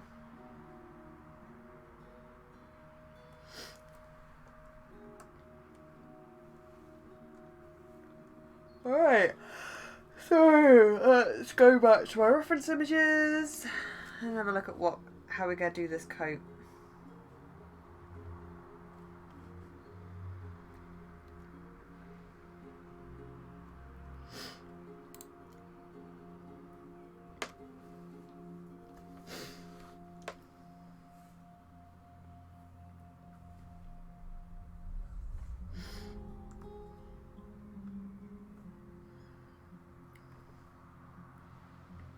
So let's get that and get that. So it's got a high collar. And we've got a nice long length on it as well.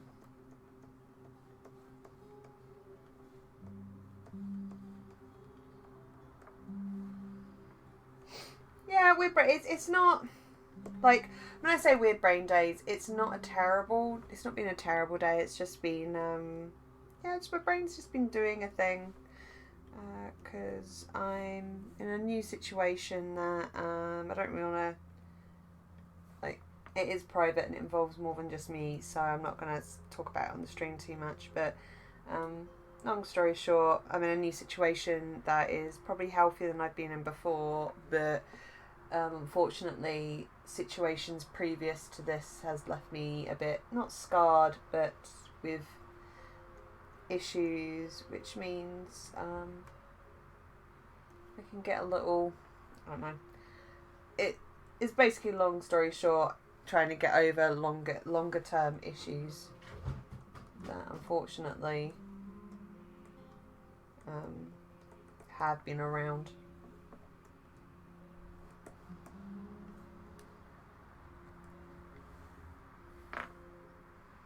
Hi Dark Lambert, welcome back.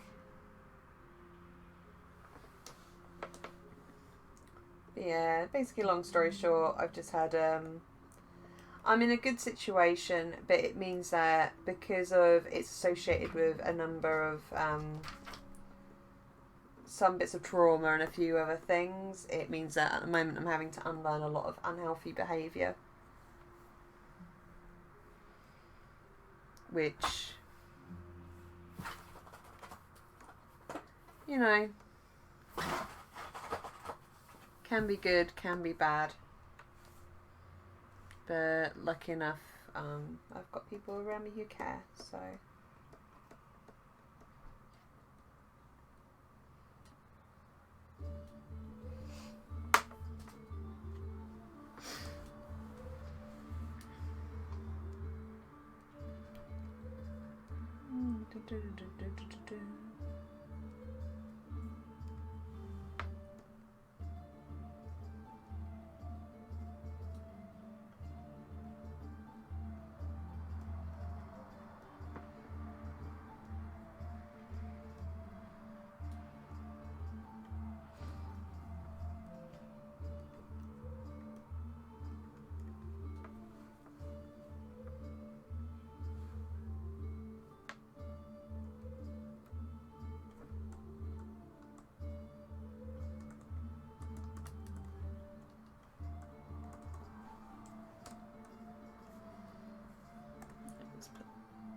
that down a little bit more whilst I'm figuring out this.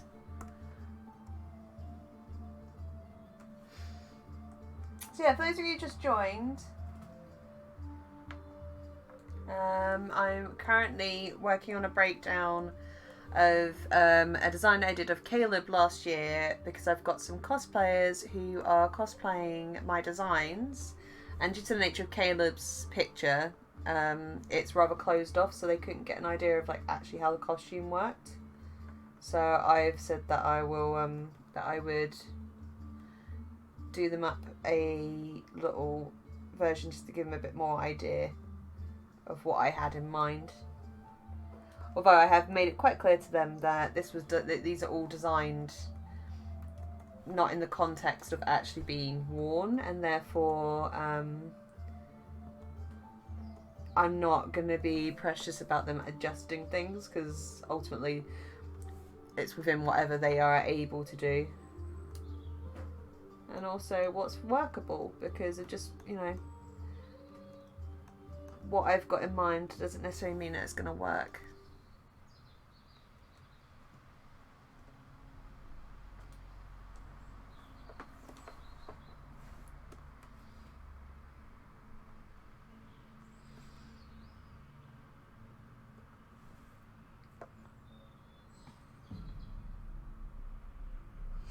That's alright, Dartland, but feel free to pop in. Hi, Kaiba, nice to see you. Thank you for coming in.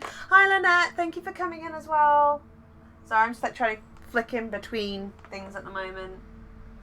Oh, yes. Actually, none of the tracks at the moment are from The Witcher, because of where Twitch has got an auto recognition when it comes to copyright, but also with because I upload these to YouTube as well, YouTube will automatically detect if it is something that is going to get copyright claimed. So a lot of the things on here are free licensed music. The reason why you might think it is like The Witcher is because it is, I think that was a Kevin MacLeod song, and obviously if you are used to listening to Critical Role, which does use a lot of Witcher soundtracks, it's probably one of the tracks Matt has used at some point.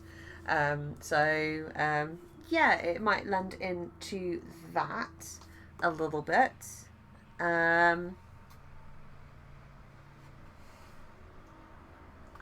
Blah, blah, blah, blah, blah, blah. Thank you, Mums, in regards to how the jacket is looking. So I'm trying to base this lightly off of some Russian historical coats at the moment, just to give it a bit more flavour from the original sort of official designs, but to play a bit more homage to Matt's cultural inspirations for, say, for instance, the Dwendalian Empire. So gone with a bit more Prussian/Russian influences where I can get away with them. Like I really want to redesign the Jester costume I designed, and I want to give her more of a want to do her of a sort of very Russian dress version at some point. Even though they are in Juhas at the moment.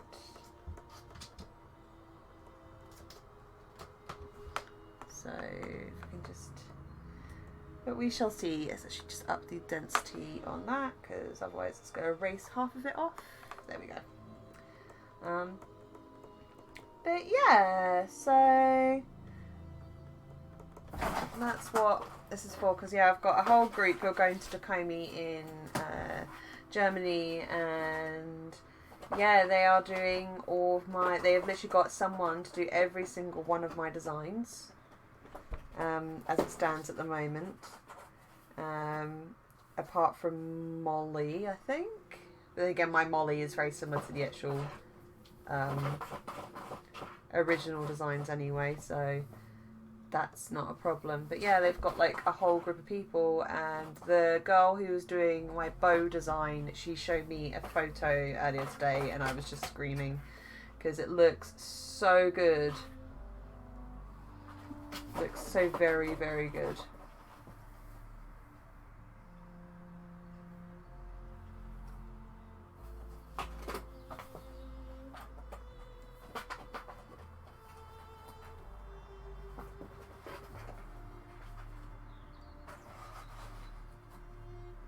And given that the bow design isn't the easiest one either, because there's a lot of like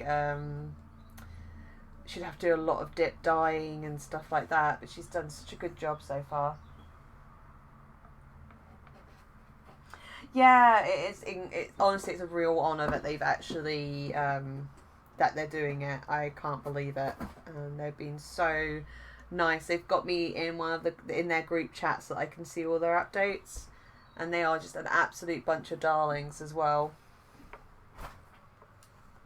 Absolute bunch of darlings. They're so sweet.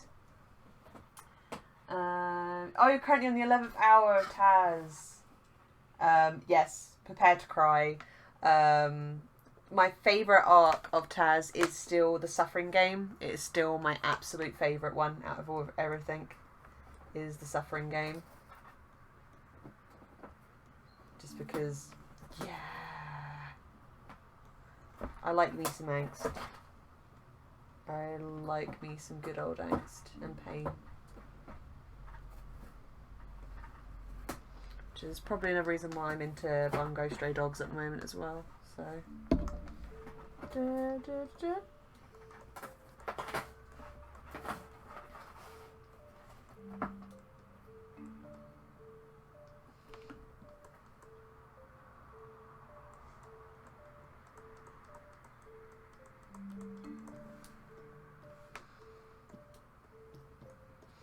got to put a fabric belt because I put a fabric belt on everyone.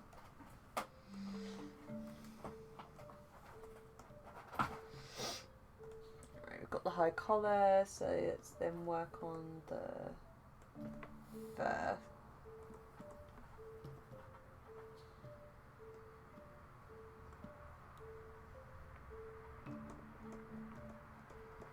It's going to be terribly drawn because I don't like drawing fur, which is hilarious because I end up drawing it a lot. Hi Isabella, nice to meet you. Thank you for coming into the stream. Make yourself at home. Oldies that are in the chat, please do help orientate the newbies that have come in. And please don't feel bad about like talking to each other as well in the chat. The Baddies in Suffering Game were so good. Yes, they were so very good, and I love them so much. Mainly because I love them so much, because when you finally see them interact with a character who I'm not going to mention, whose name begins with L, and when they get introduced and interact with one of those, with one of the bad guys, I love it so much. It's such a good moment. I am going to be at MCM, so yes, I am in MCM in a couple of months. I am currently in the middle of prep for it. I'm probably not going to have anything new with me, apart from potentially a new art book, and if I can manage it, maybe 1 or 2 new print designs. Where I had a very bad turn in my health a couple of months ago and had some very bad family news, it's kind of thrown me off my game a little bit. Well, some other things that have gone on in my private life. However, yes, I will be at London at the end of this month.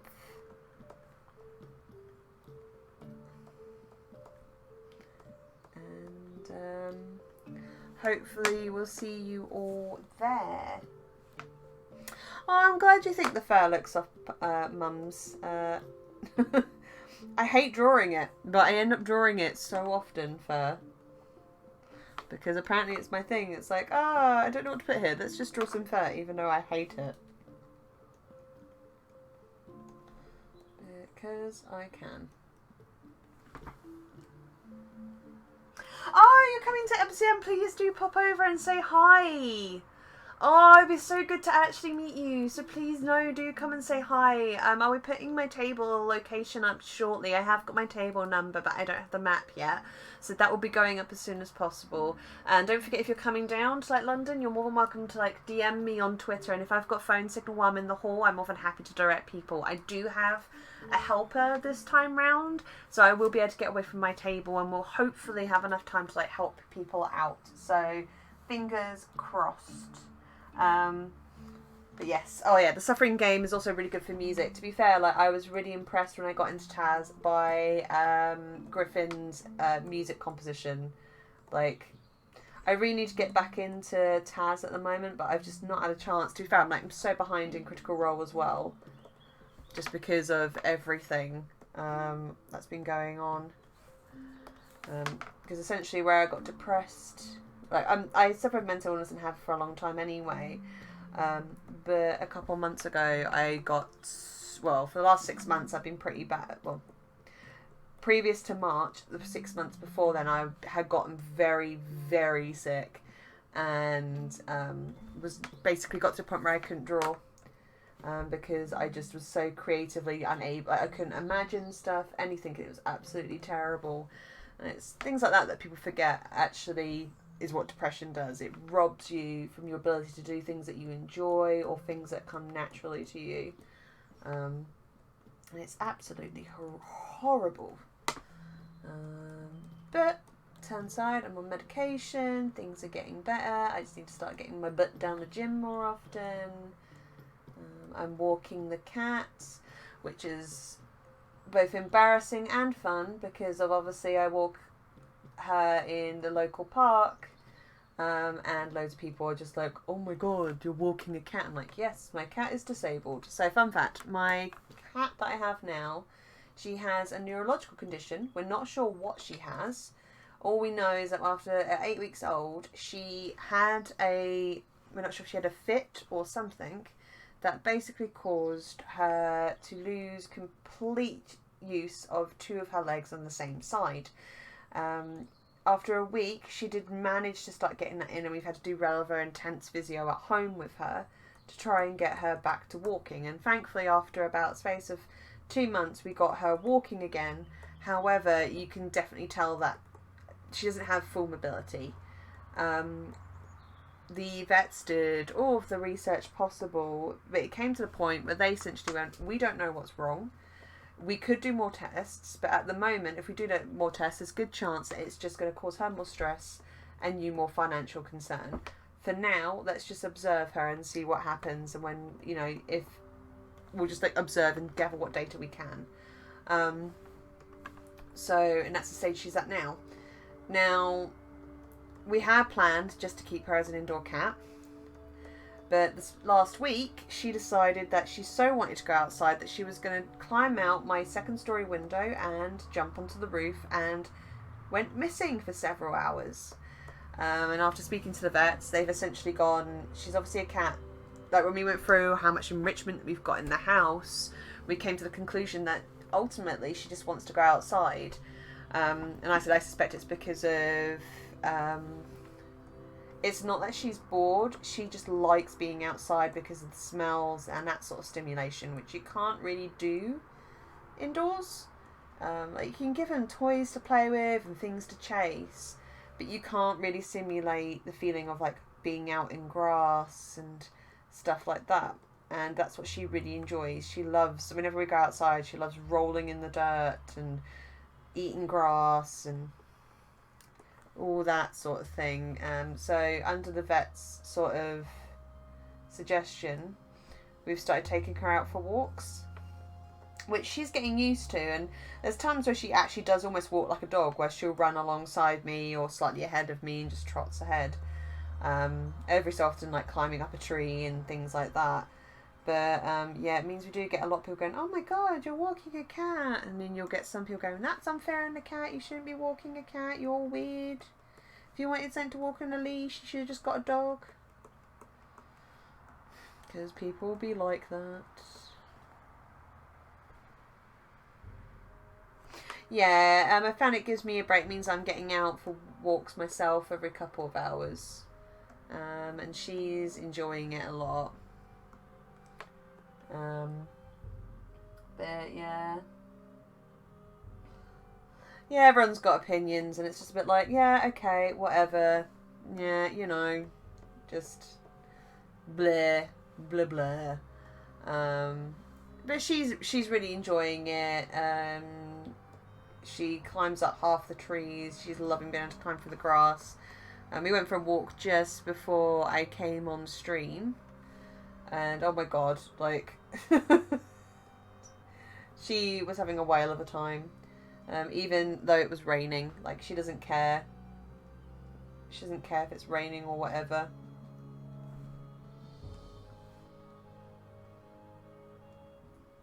Whereas my other cat, Bella, is just like, nope, nope, it's wet, it's dirty, it's damp, I don't want to go outside. Like, she's the able-bodied cat, and while she'll, like, go out in the garden, she doesn't like leaving the garden.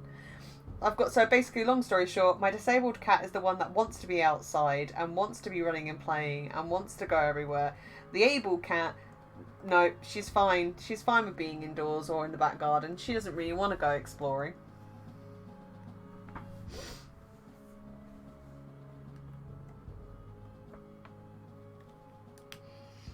I've realised that this actually looks a lot like Anders' freaking coat from fucking Dragon Age 2. Bloody hell. I blame that for freaking drawing that so many times. Ugh.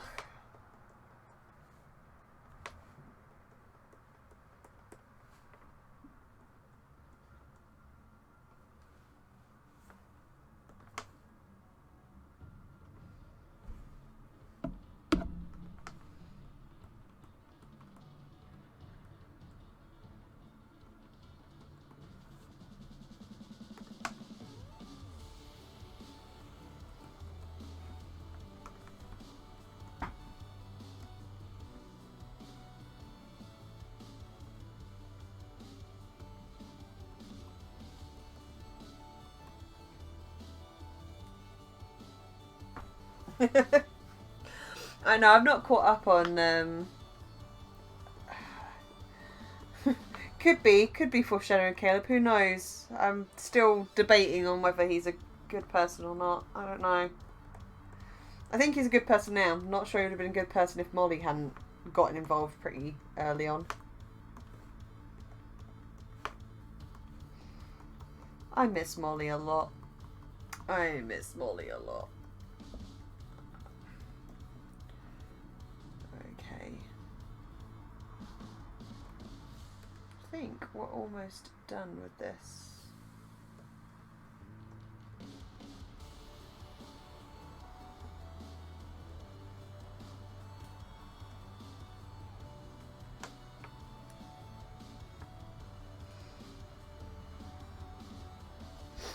See, I liked these sleeves originally when I drew them. I'm not sure if I like them now, but we'll see.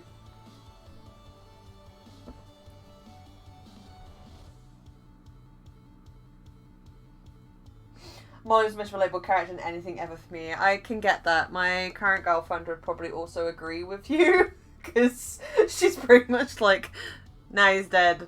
Nah, I just don't feel Critical Role 2 anymore. She shows a Molly shrine in her room, which unfortunately half my art is also attributed to as well, which is just a bit weird. Okay, so yeah, there's that. So let's add some colours to that.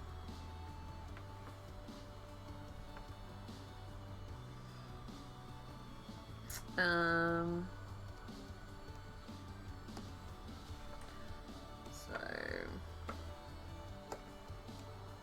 let's add some colour.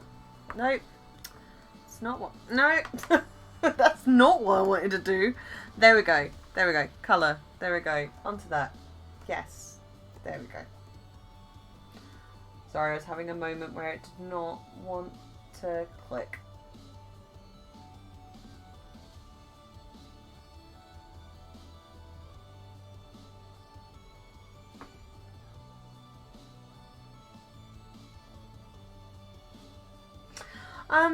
Yeah, like, don't get me wrong, I like Vox Machina, I like Mighty Nine, I do like them, and, like, I like Jester a lot, very much like Jester a lot, and part of that is because of, one of my main PCs is a Trickster Cleric, who, whilst not as naive as Jester at times, would definitely have gotten on with her, but I miss Vox Machina a lot because I attached more to the characters. The characters connected to me more. Like Vex and Vax shadow a lot of things I had to deal with growing up, from both being poor and having to learn things like what plants in the garden were edible and things like that from a young age, to how I respond to certain members of my family. Like I have real Vex issues with wanting to be accepted by elements of my family, to the point where I've wrecked myself just wanting to be accepted and not left behind. But then there's elements of like Keyleth that I attach to, because originally I hated Keyleth. And then after discussing with my friends, realised I hated Keyleth because I hated elements of myself that were similar to her. And started to learn to accept myself after that sort of moment, light bulb moment. So yeah, like Vox Machina, there's a lot more there which I attached to in regards to learning bits about myself and accepting parts of myself. And also, like, Vax is my son. Vax is my bird son, and is the one that I always draw whenever I'm stressed out. But I largely blame Liam for that one. Because Art Dad is a force of all of his own. Very much a force of his own. And I miss when he used to be able to come into our streams, because it used to be nice when he used to turn up. Not so nice when everyone would go, ah!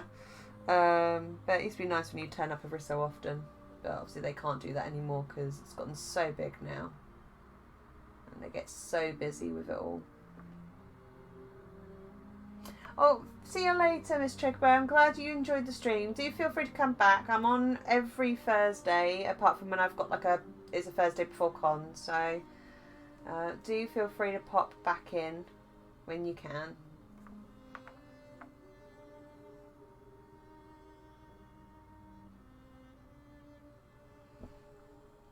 But yeah, Critical Role picked me up from when I was in a bit of a bad place, so again, I have a lot for that. I like the twins. They're my children.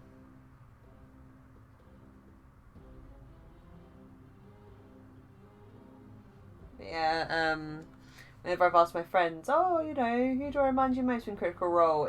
9 times out of 10, it's Keyleth.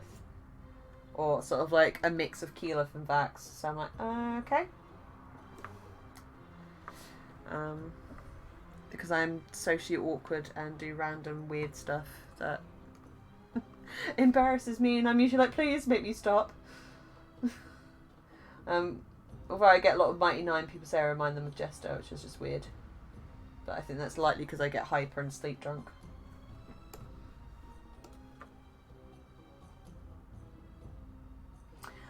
Yeah, I don't begrudge the community getting bigger, but I miss how the fandom used to be. There used to be a lot less discourse, and it was like a sort of happy zone. And as I said, I don't begrudge it getting where it has. Like, I'm glad that the cast have had it as successful as it is. You know, I'm very glad that they've managed to make this sort of success, because they deserve it after all the hard work they put in, and such. So I'm very happy for them for that in that regards.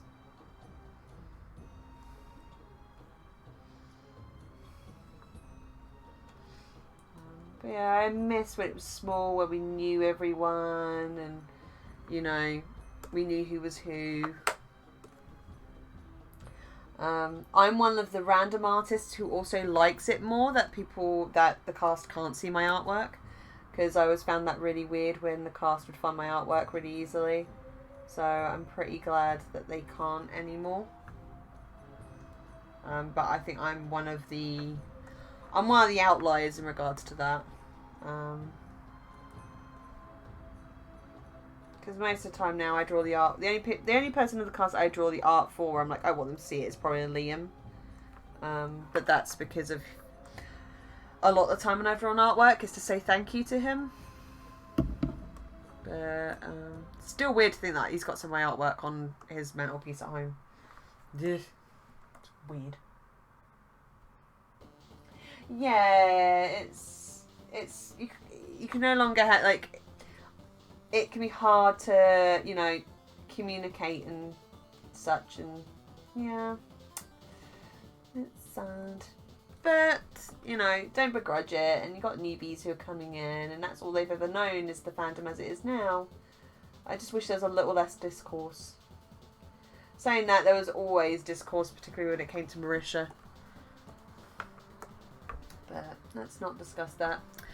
All I will say is, at least we are not the Waffle Crew right now. At least we are not that fandom right now. Because, oh god, that is some real going on there.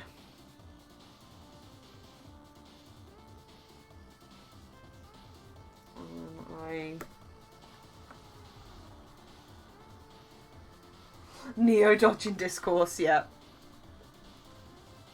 I, on the most part, seem to avoid it when it comes to Critical Role, but because I've got friends who aren't as successful as me in dodging it, I do hear of it.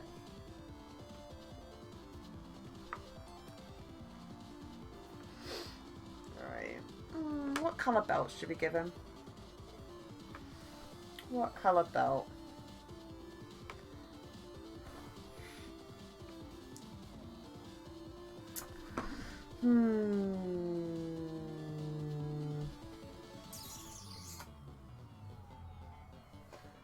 Well, man's not gonna say, oh, do you not know the discourse that's been going on today with regards to Pro Jared? That's all I'm gonna say.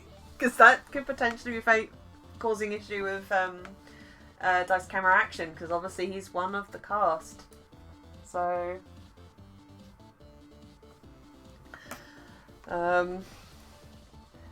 yeah, I don't suggest searching for information in regards to Pro Jared today, because there are, all I will say is that there are pictures of which, whilst they are heavily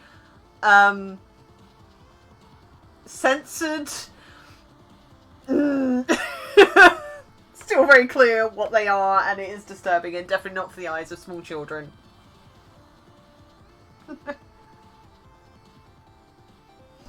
Yeah, Holly as well. So, yeah, I do feel for that fandom at the moment, because there's probably going to have to be some discussions with what's happening with that, just like there was with, oh, dearest Orion, and what that's going to mean for the cast going forward. Just trying to think, what colour are we going to do with this? Let's go, I don't know, let's see if we take that colour, what that's going to look like. Let's make it a bit darker.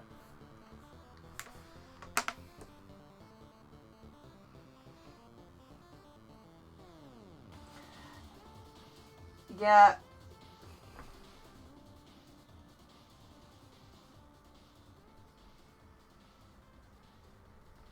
Yeah, all I will say is that there are material of lewd nature that people have put onto the internet, and unfortunately I came across them by accident, literally just straight up on my Twitter feed.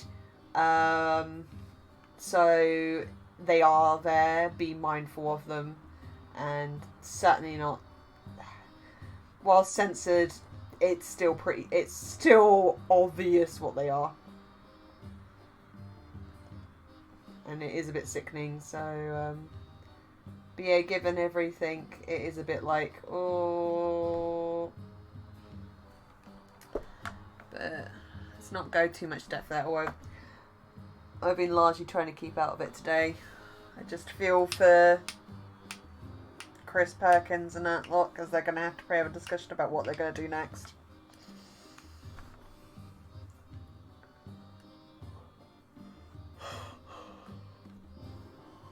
Ooh.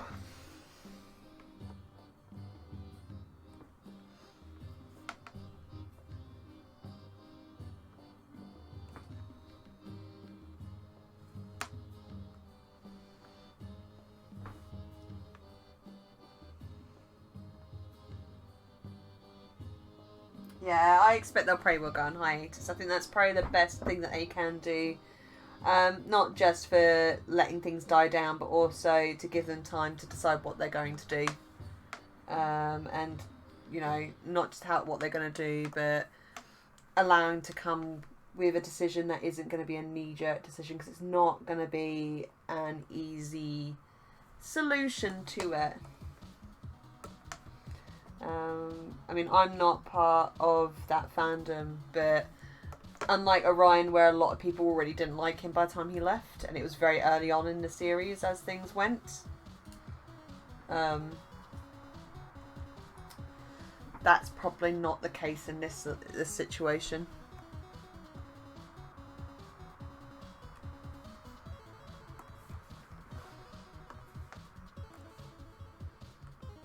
So, yeah, we shall see.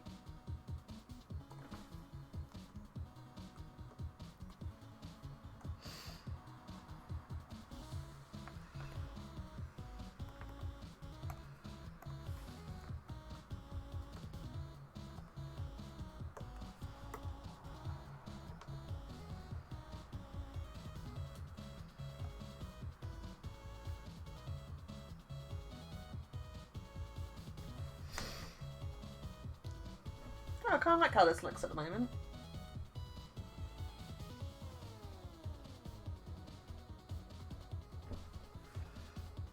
Alright, it's just...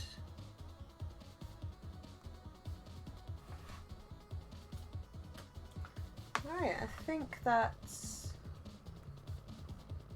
that done.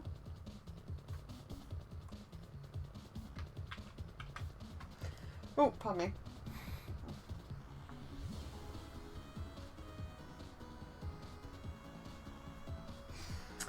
Yeah, well the thing is, ultimately with internet personalities, you never know. You never know what's going on.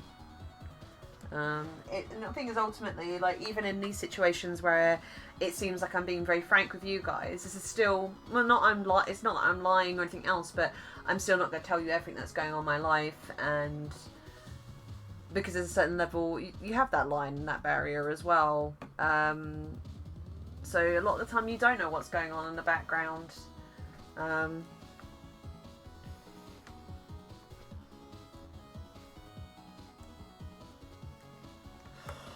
Right, okay. Oh, pardon me. So there's one thing I need to do on this bit, and that's rub that out. There we go.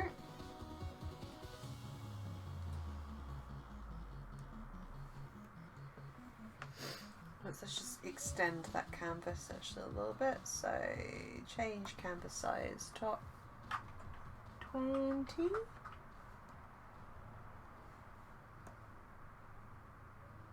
we go. So if I zoom that out.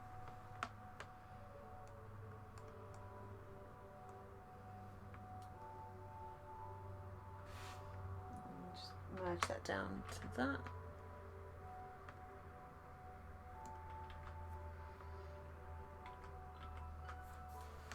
And then move these across.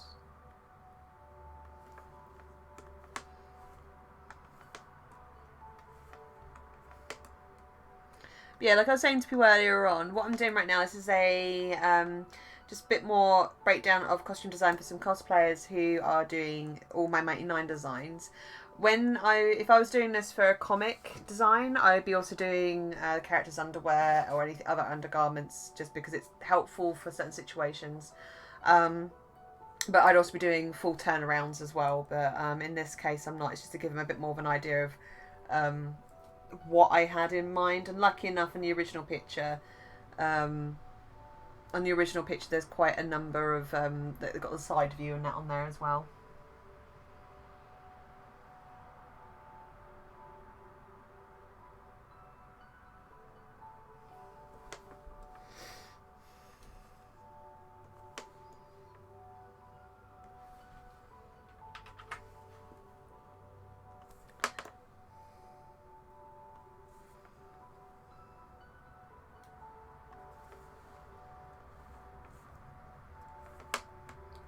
just like, it's one of the things that I'm having to be more careful when it comes to like my public image now, because of, for so long I was used to only having like a follower account of less than 500, but now like it's getting towards 3,000 and that, and I'm hitting 1,000 and others in other areas. I'm having to be a bit more careful now.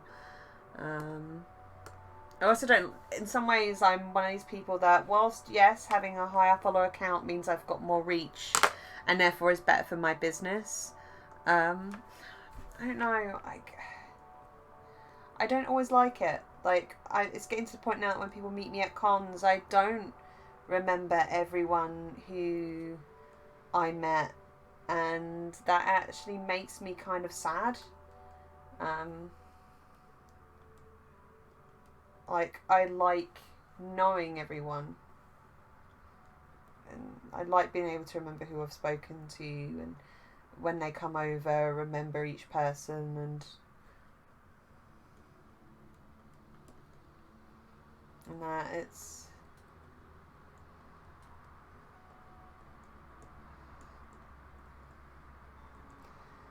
I don't know. Like, for instance, at London, when I had a bit of a meltdown in October because it was that busy, because I just could not cope with everything that was going on, and it was just a very emotionally overwhelming weekend. I think the hardest thing for me was dealing with just the numbers, and having, you know, when I had some people comment Village going, "Oh, you're so lucky," and I was like, "No, it's too busy, I don't like it." They were like, "Oh, you know, you should be grateful, blah blah blah," and I'm like, yeah,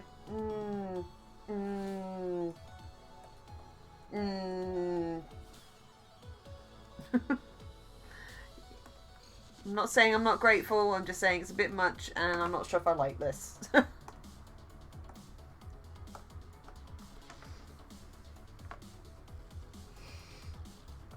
Because it can get very overwhelming.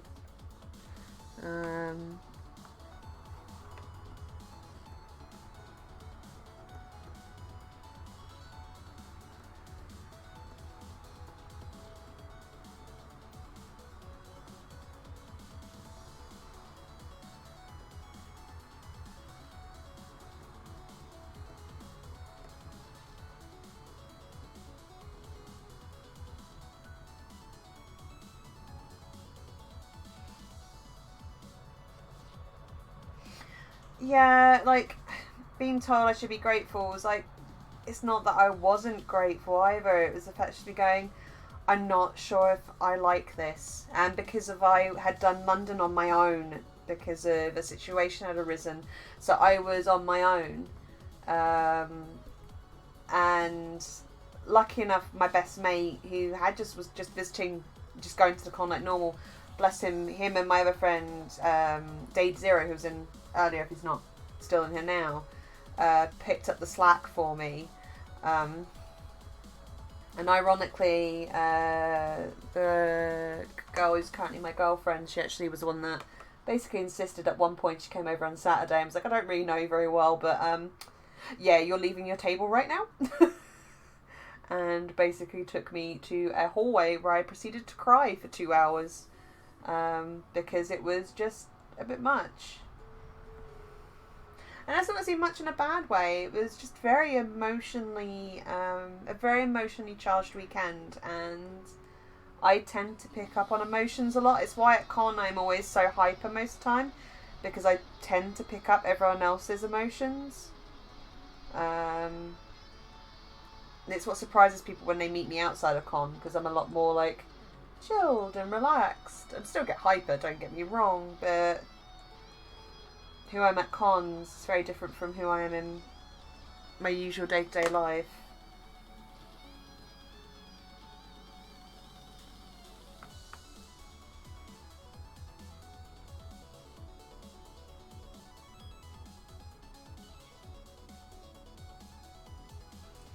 Yeah, I think that's the one thing that's getting me a lot at the moment, is that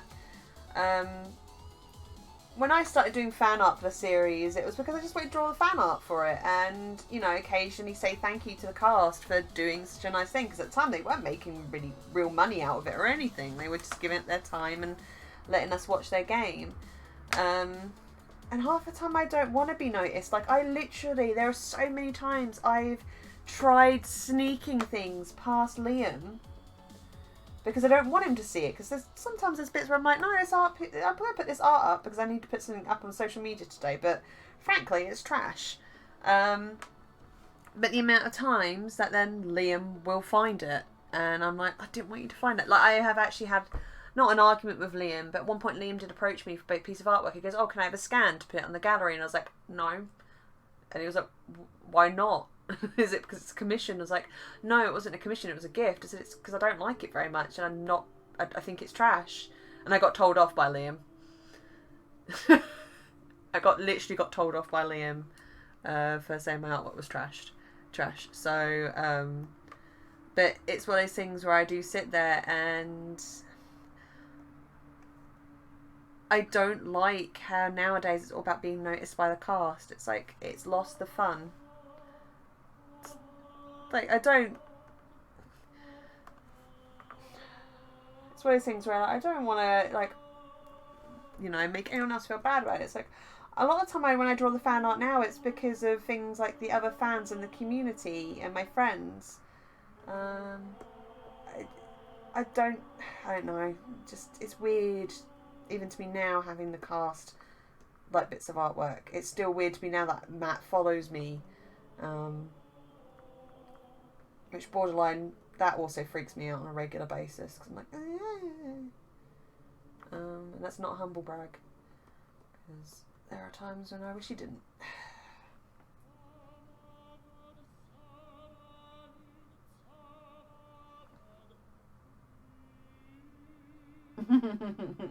I like drawing folds. I'm really bad at drawing folds, but I do enjoy drawing folds. I do enjoy drawing folds and draping things.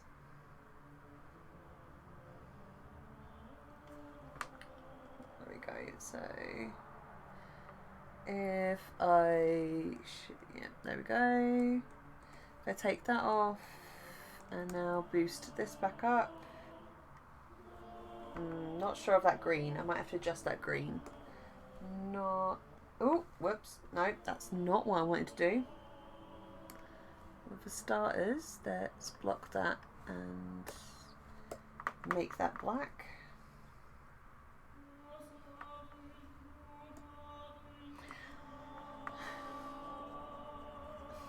Yeah, like I was lucky enough to meet Liam at MCM. Anna Landon dragged me over to see him, and it was very weird getting to see him in person. And when me and Anna turned up and he was like, "Oh, you an artist?" And we were like, "Yeah, it's Anna Landon and Lissy Rain." And it was weird that he was like, "Oh no, I know you, come over," and having hugs and that. But it was, I don't know, like it was nice having a chat with him, but like, I don't know. I don't need them to notice me. They're nice people, but ultimately their influence on my life is very small. Like, I've said thank you to Liam because of Critical Role has gotten me out of a couple of very difficult places in my life. But at the same point, I've only said that to him because I've had a couple of... Because I got into it so early, I've had some interactions with him pretty early on. Before it got big, so there's a few ones where I feel like I can say certain things, but at the same point I wouldn't do that to any of the other cast because I've not had a chance to chat to them. Like, I have permission from Liam to go into his DMs and go hi, but I'm sure as hell I'm not going to abuse that. And I don't know, just I don't know.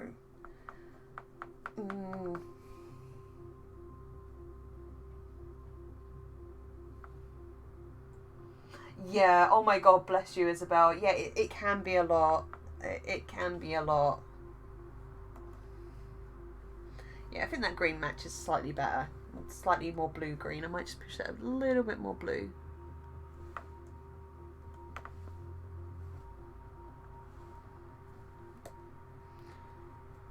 Yeah, there we go. That's better. Just a bit more blue. A bit more towards that.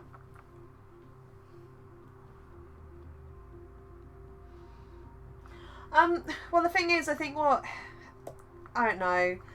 It's one of those things of going. Ultimately, I stick around in the crit roles because of the community and the fandom.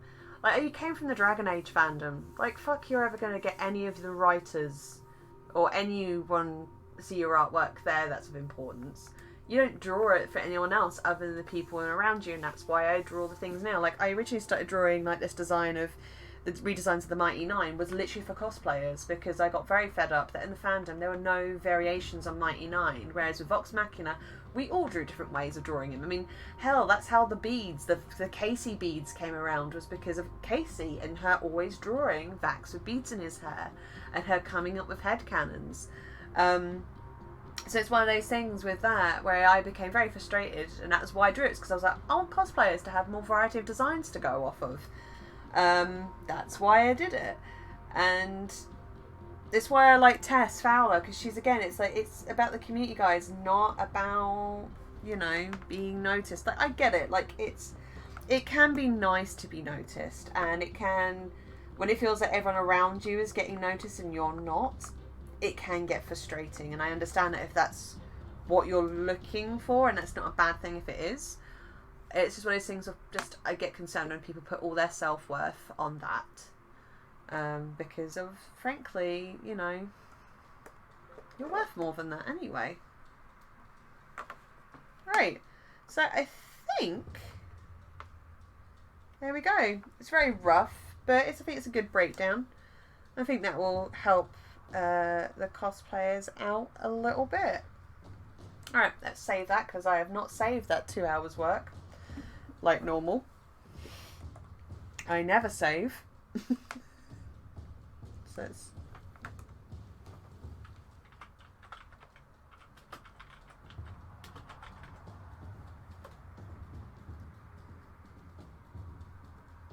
Yeah, Critical Role did get me addicted to Twitter, and I've also got to say I've got to thank Critical Role for actually why I have the follower reach that I do.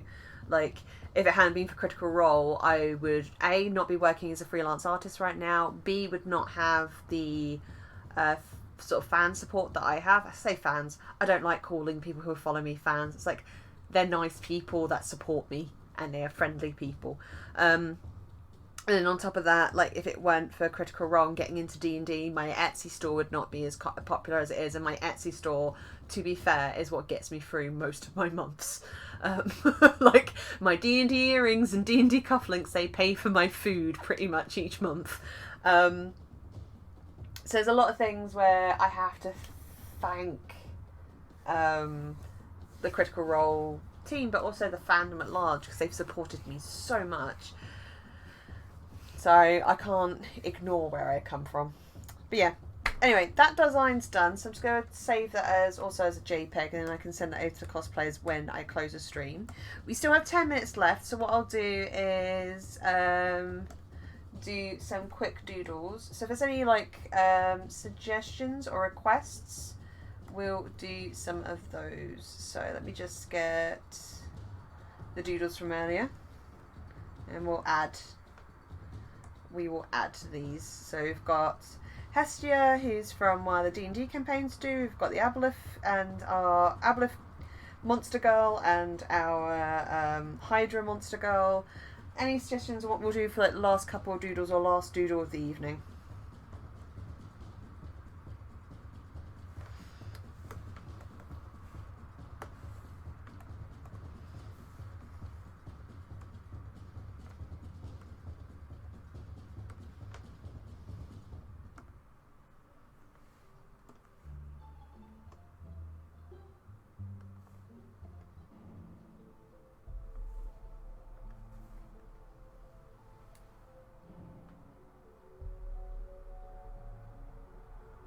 Oh, thank you, Jules. Well, I'm trying to run off the with the costume designs. It was trying to run off the idea of what it was like when I used to cosplay, of trying to break down designs. So I'm hoping it'll help them a little bit. Do you mean the shop owner from your D&D games? Do you mean the bar owner? Which is a Glace. So let's have a look.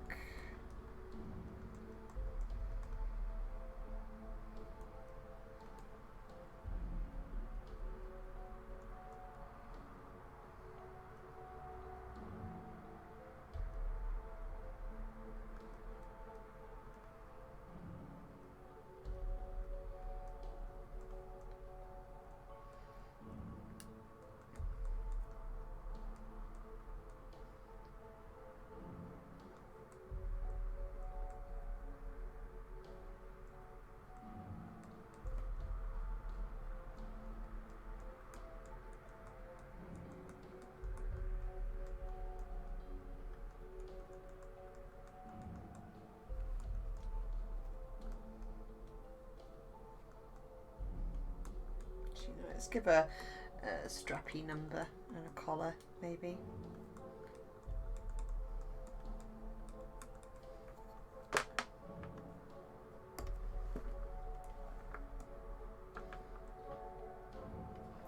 Let's go for a darker colour and just minimise that a little bit. That brush is a bit small actually.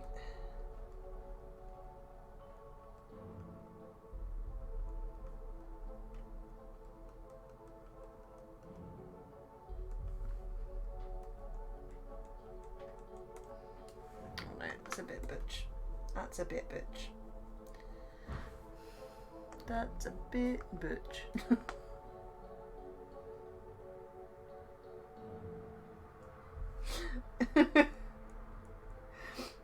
It's quite funny. I think Aglace and Hestia are the two most popular out of whenever I've spoken about the NPCs in Solatium.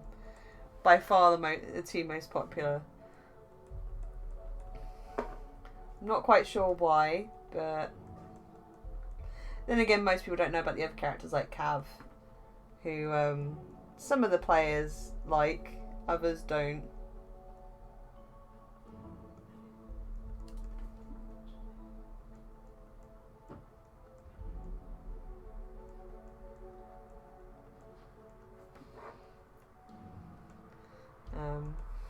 Yeah, others don't so much.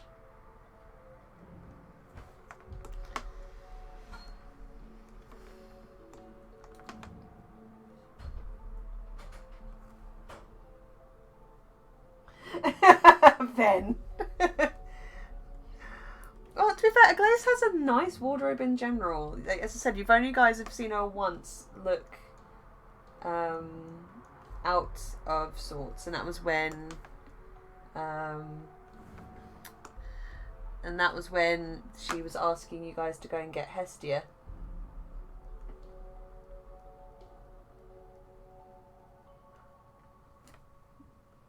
It's the only time you saw her looking a little not quite as well.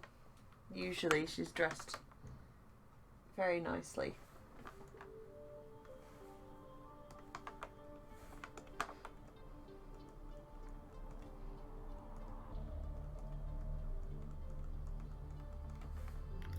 Just got to be careful with her ears because I always want to give her elf ears, and she doesn't quite have elf ears. She has slightly pointed down ears.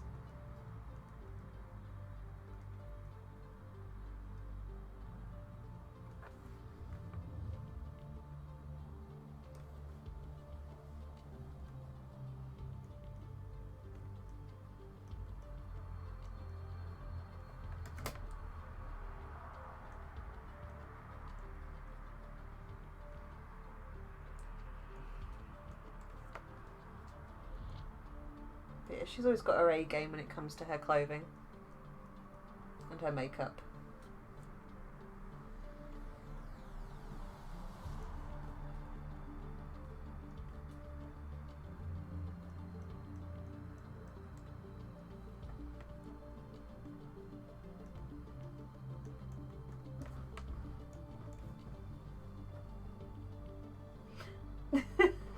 She's not a pig. I am utterly offended that you're saying she's like the Peggy Mitchell. Utterly offended.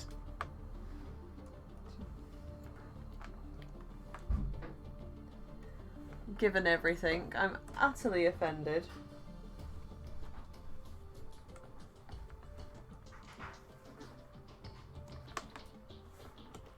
How dare you then? How dare you say she is like Peggy Mitchell? Because she is not.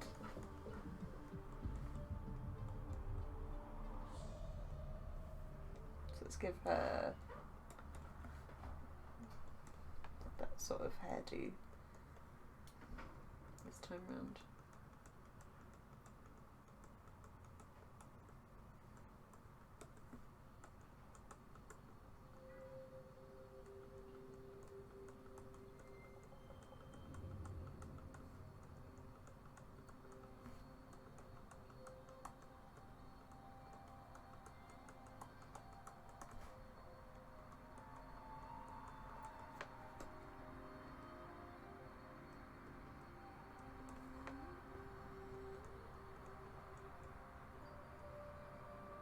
Give her a collar or like a sort of choker.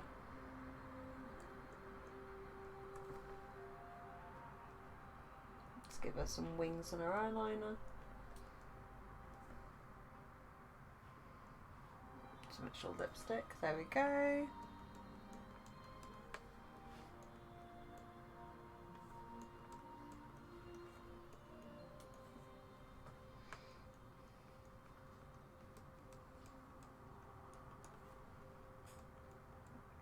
Change that dress from a strappy number and just give her a plunge like mine instead.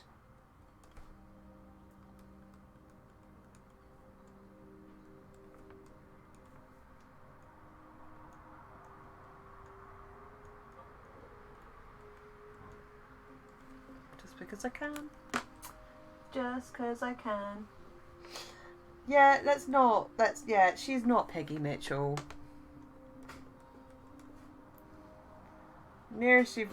So the nearest person she's probably got like to temperament is a mix between, is probably Allura from Bloomin' Voltron. It's probably the closest you go get to temperament, potentially.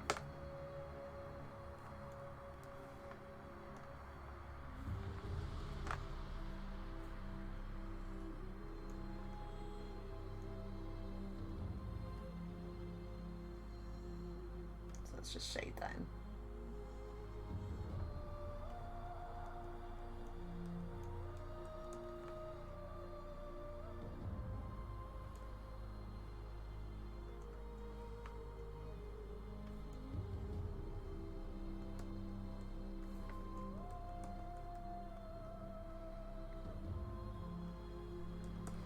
There you go.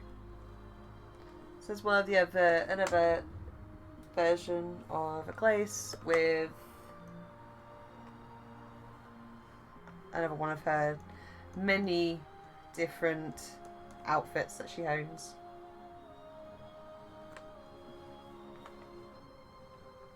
Because she owns a number. Very mystical, powerful energy to her. Yeah, she should do. Given that she does run a place that she runs. She's of a power level, which means that she can't go into a Master Vampire's territory without that being considered a show of force, so... As the groups have discovered a number of times.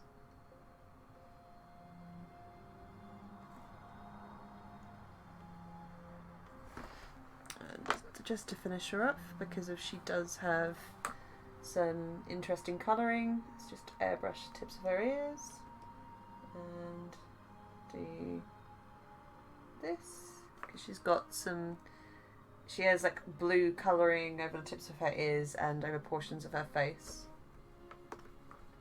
And then let's just erase a couple of those to give the little starlight flecks that she has on her cheeks.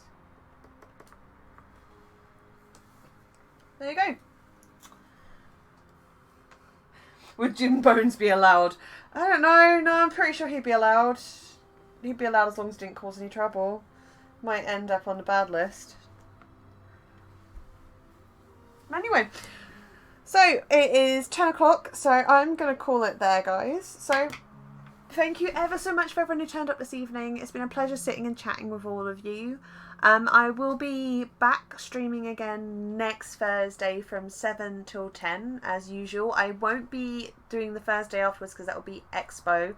If you do want to find information about where I'll be attending MCM London, please do follow me on my Twitter account. I will be keeping it updated on there. If not, go to my website because I will be trying to keep that updated with where I'm going to be. But yeah, if you just follow me on my social medias, they'll be there. So yeah, thank you for coming in this evening, guys, and I will see you guys next time. Have a good night, everyone. Bye.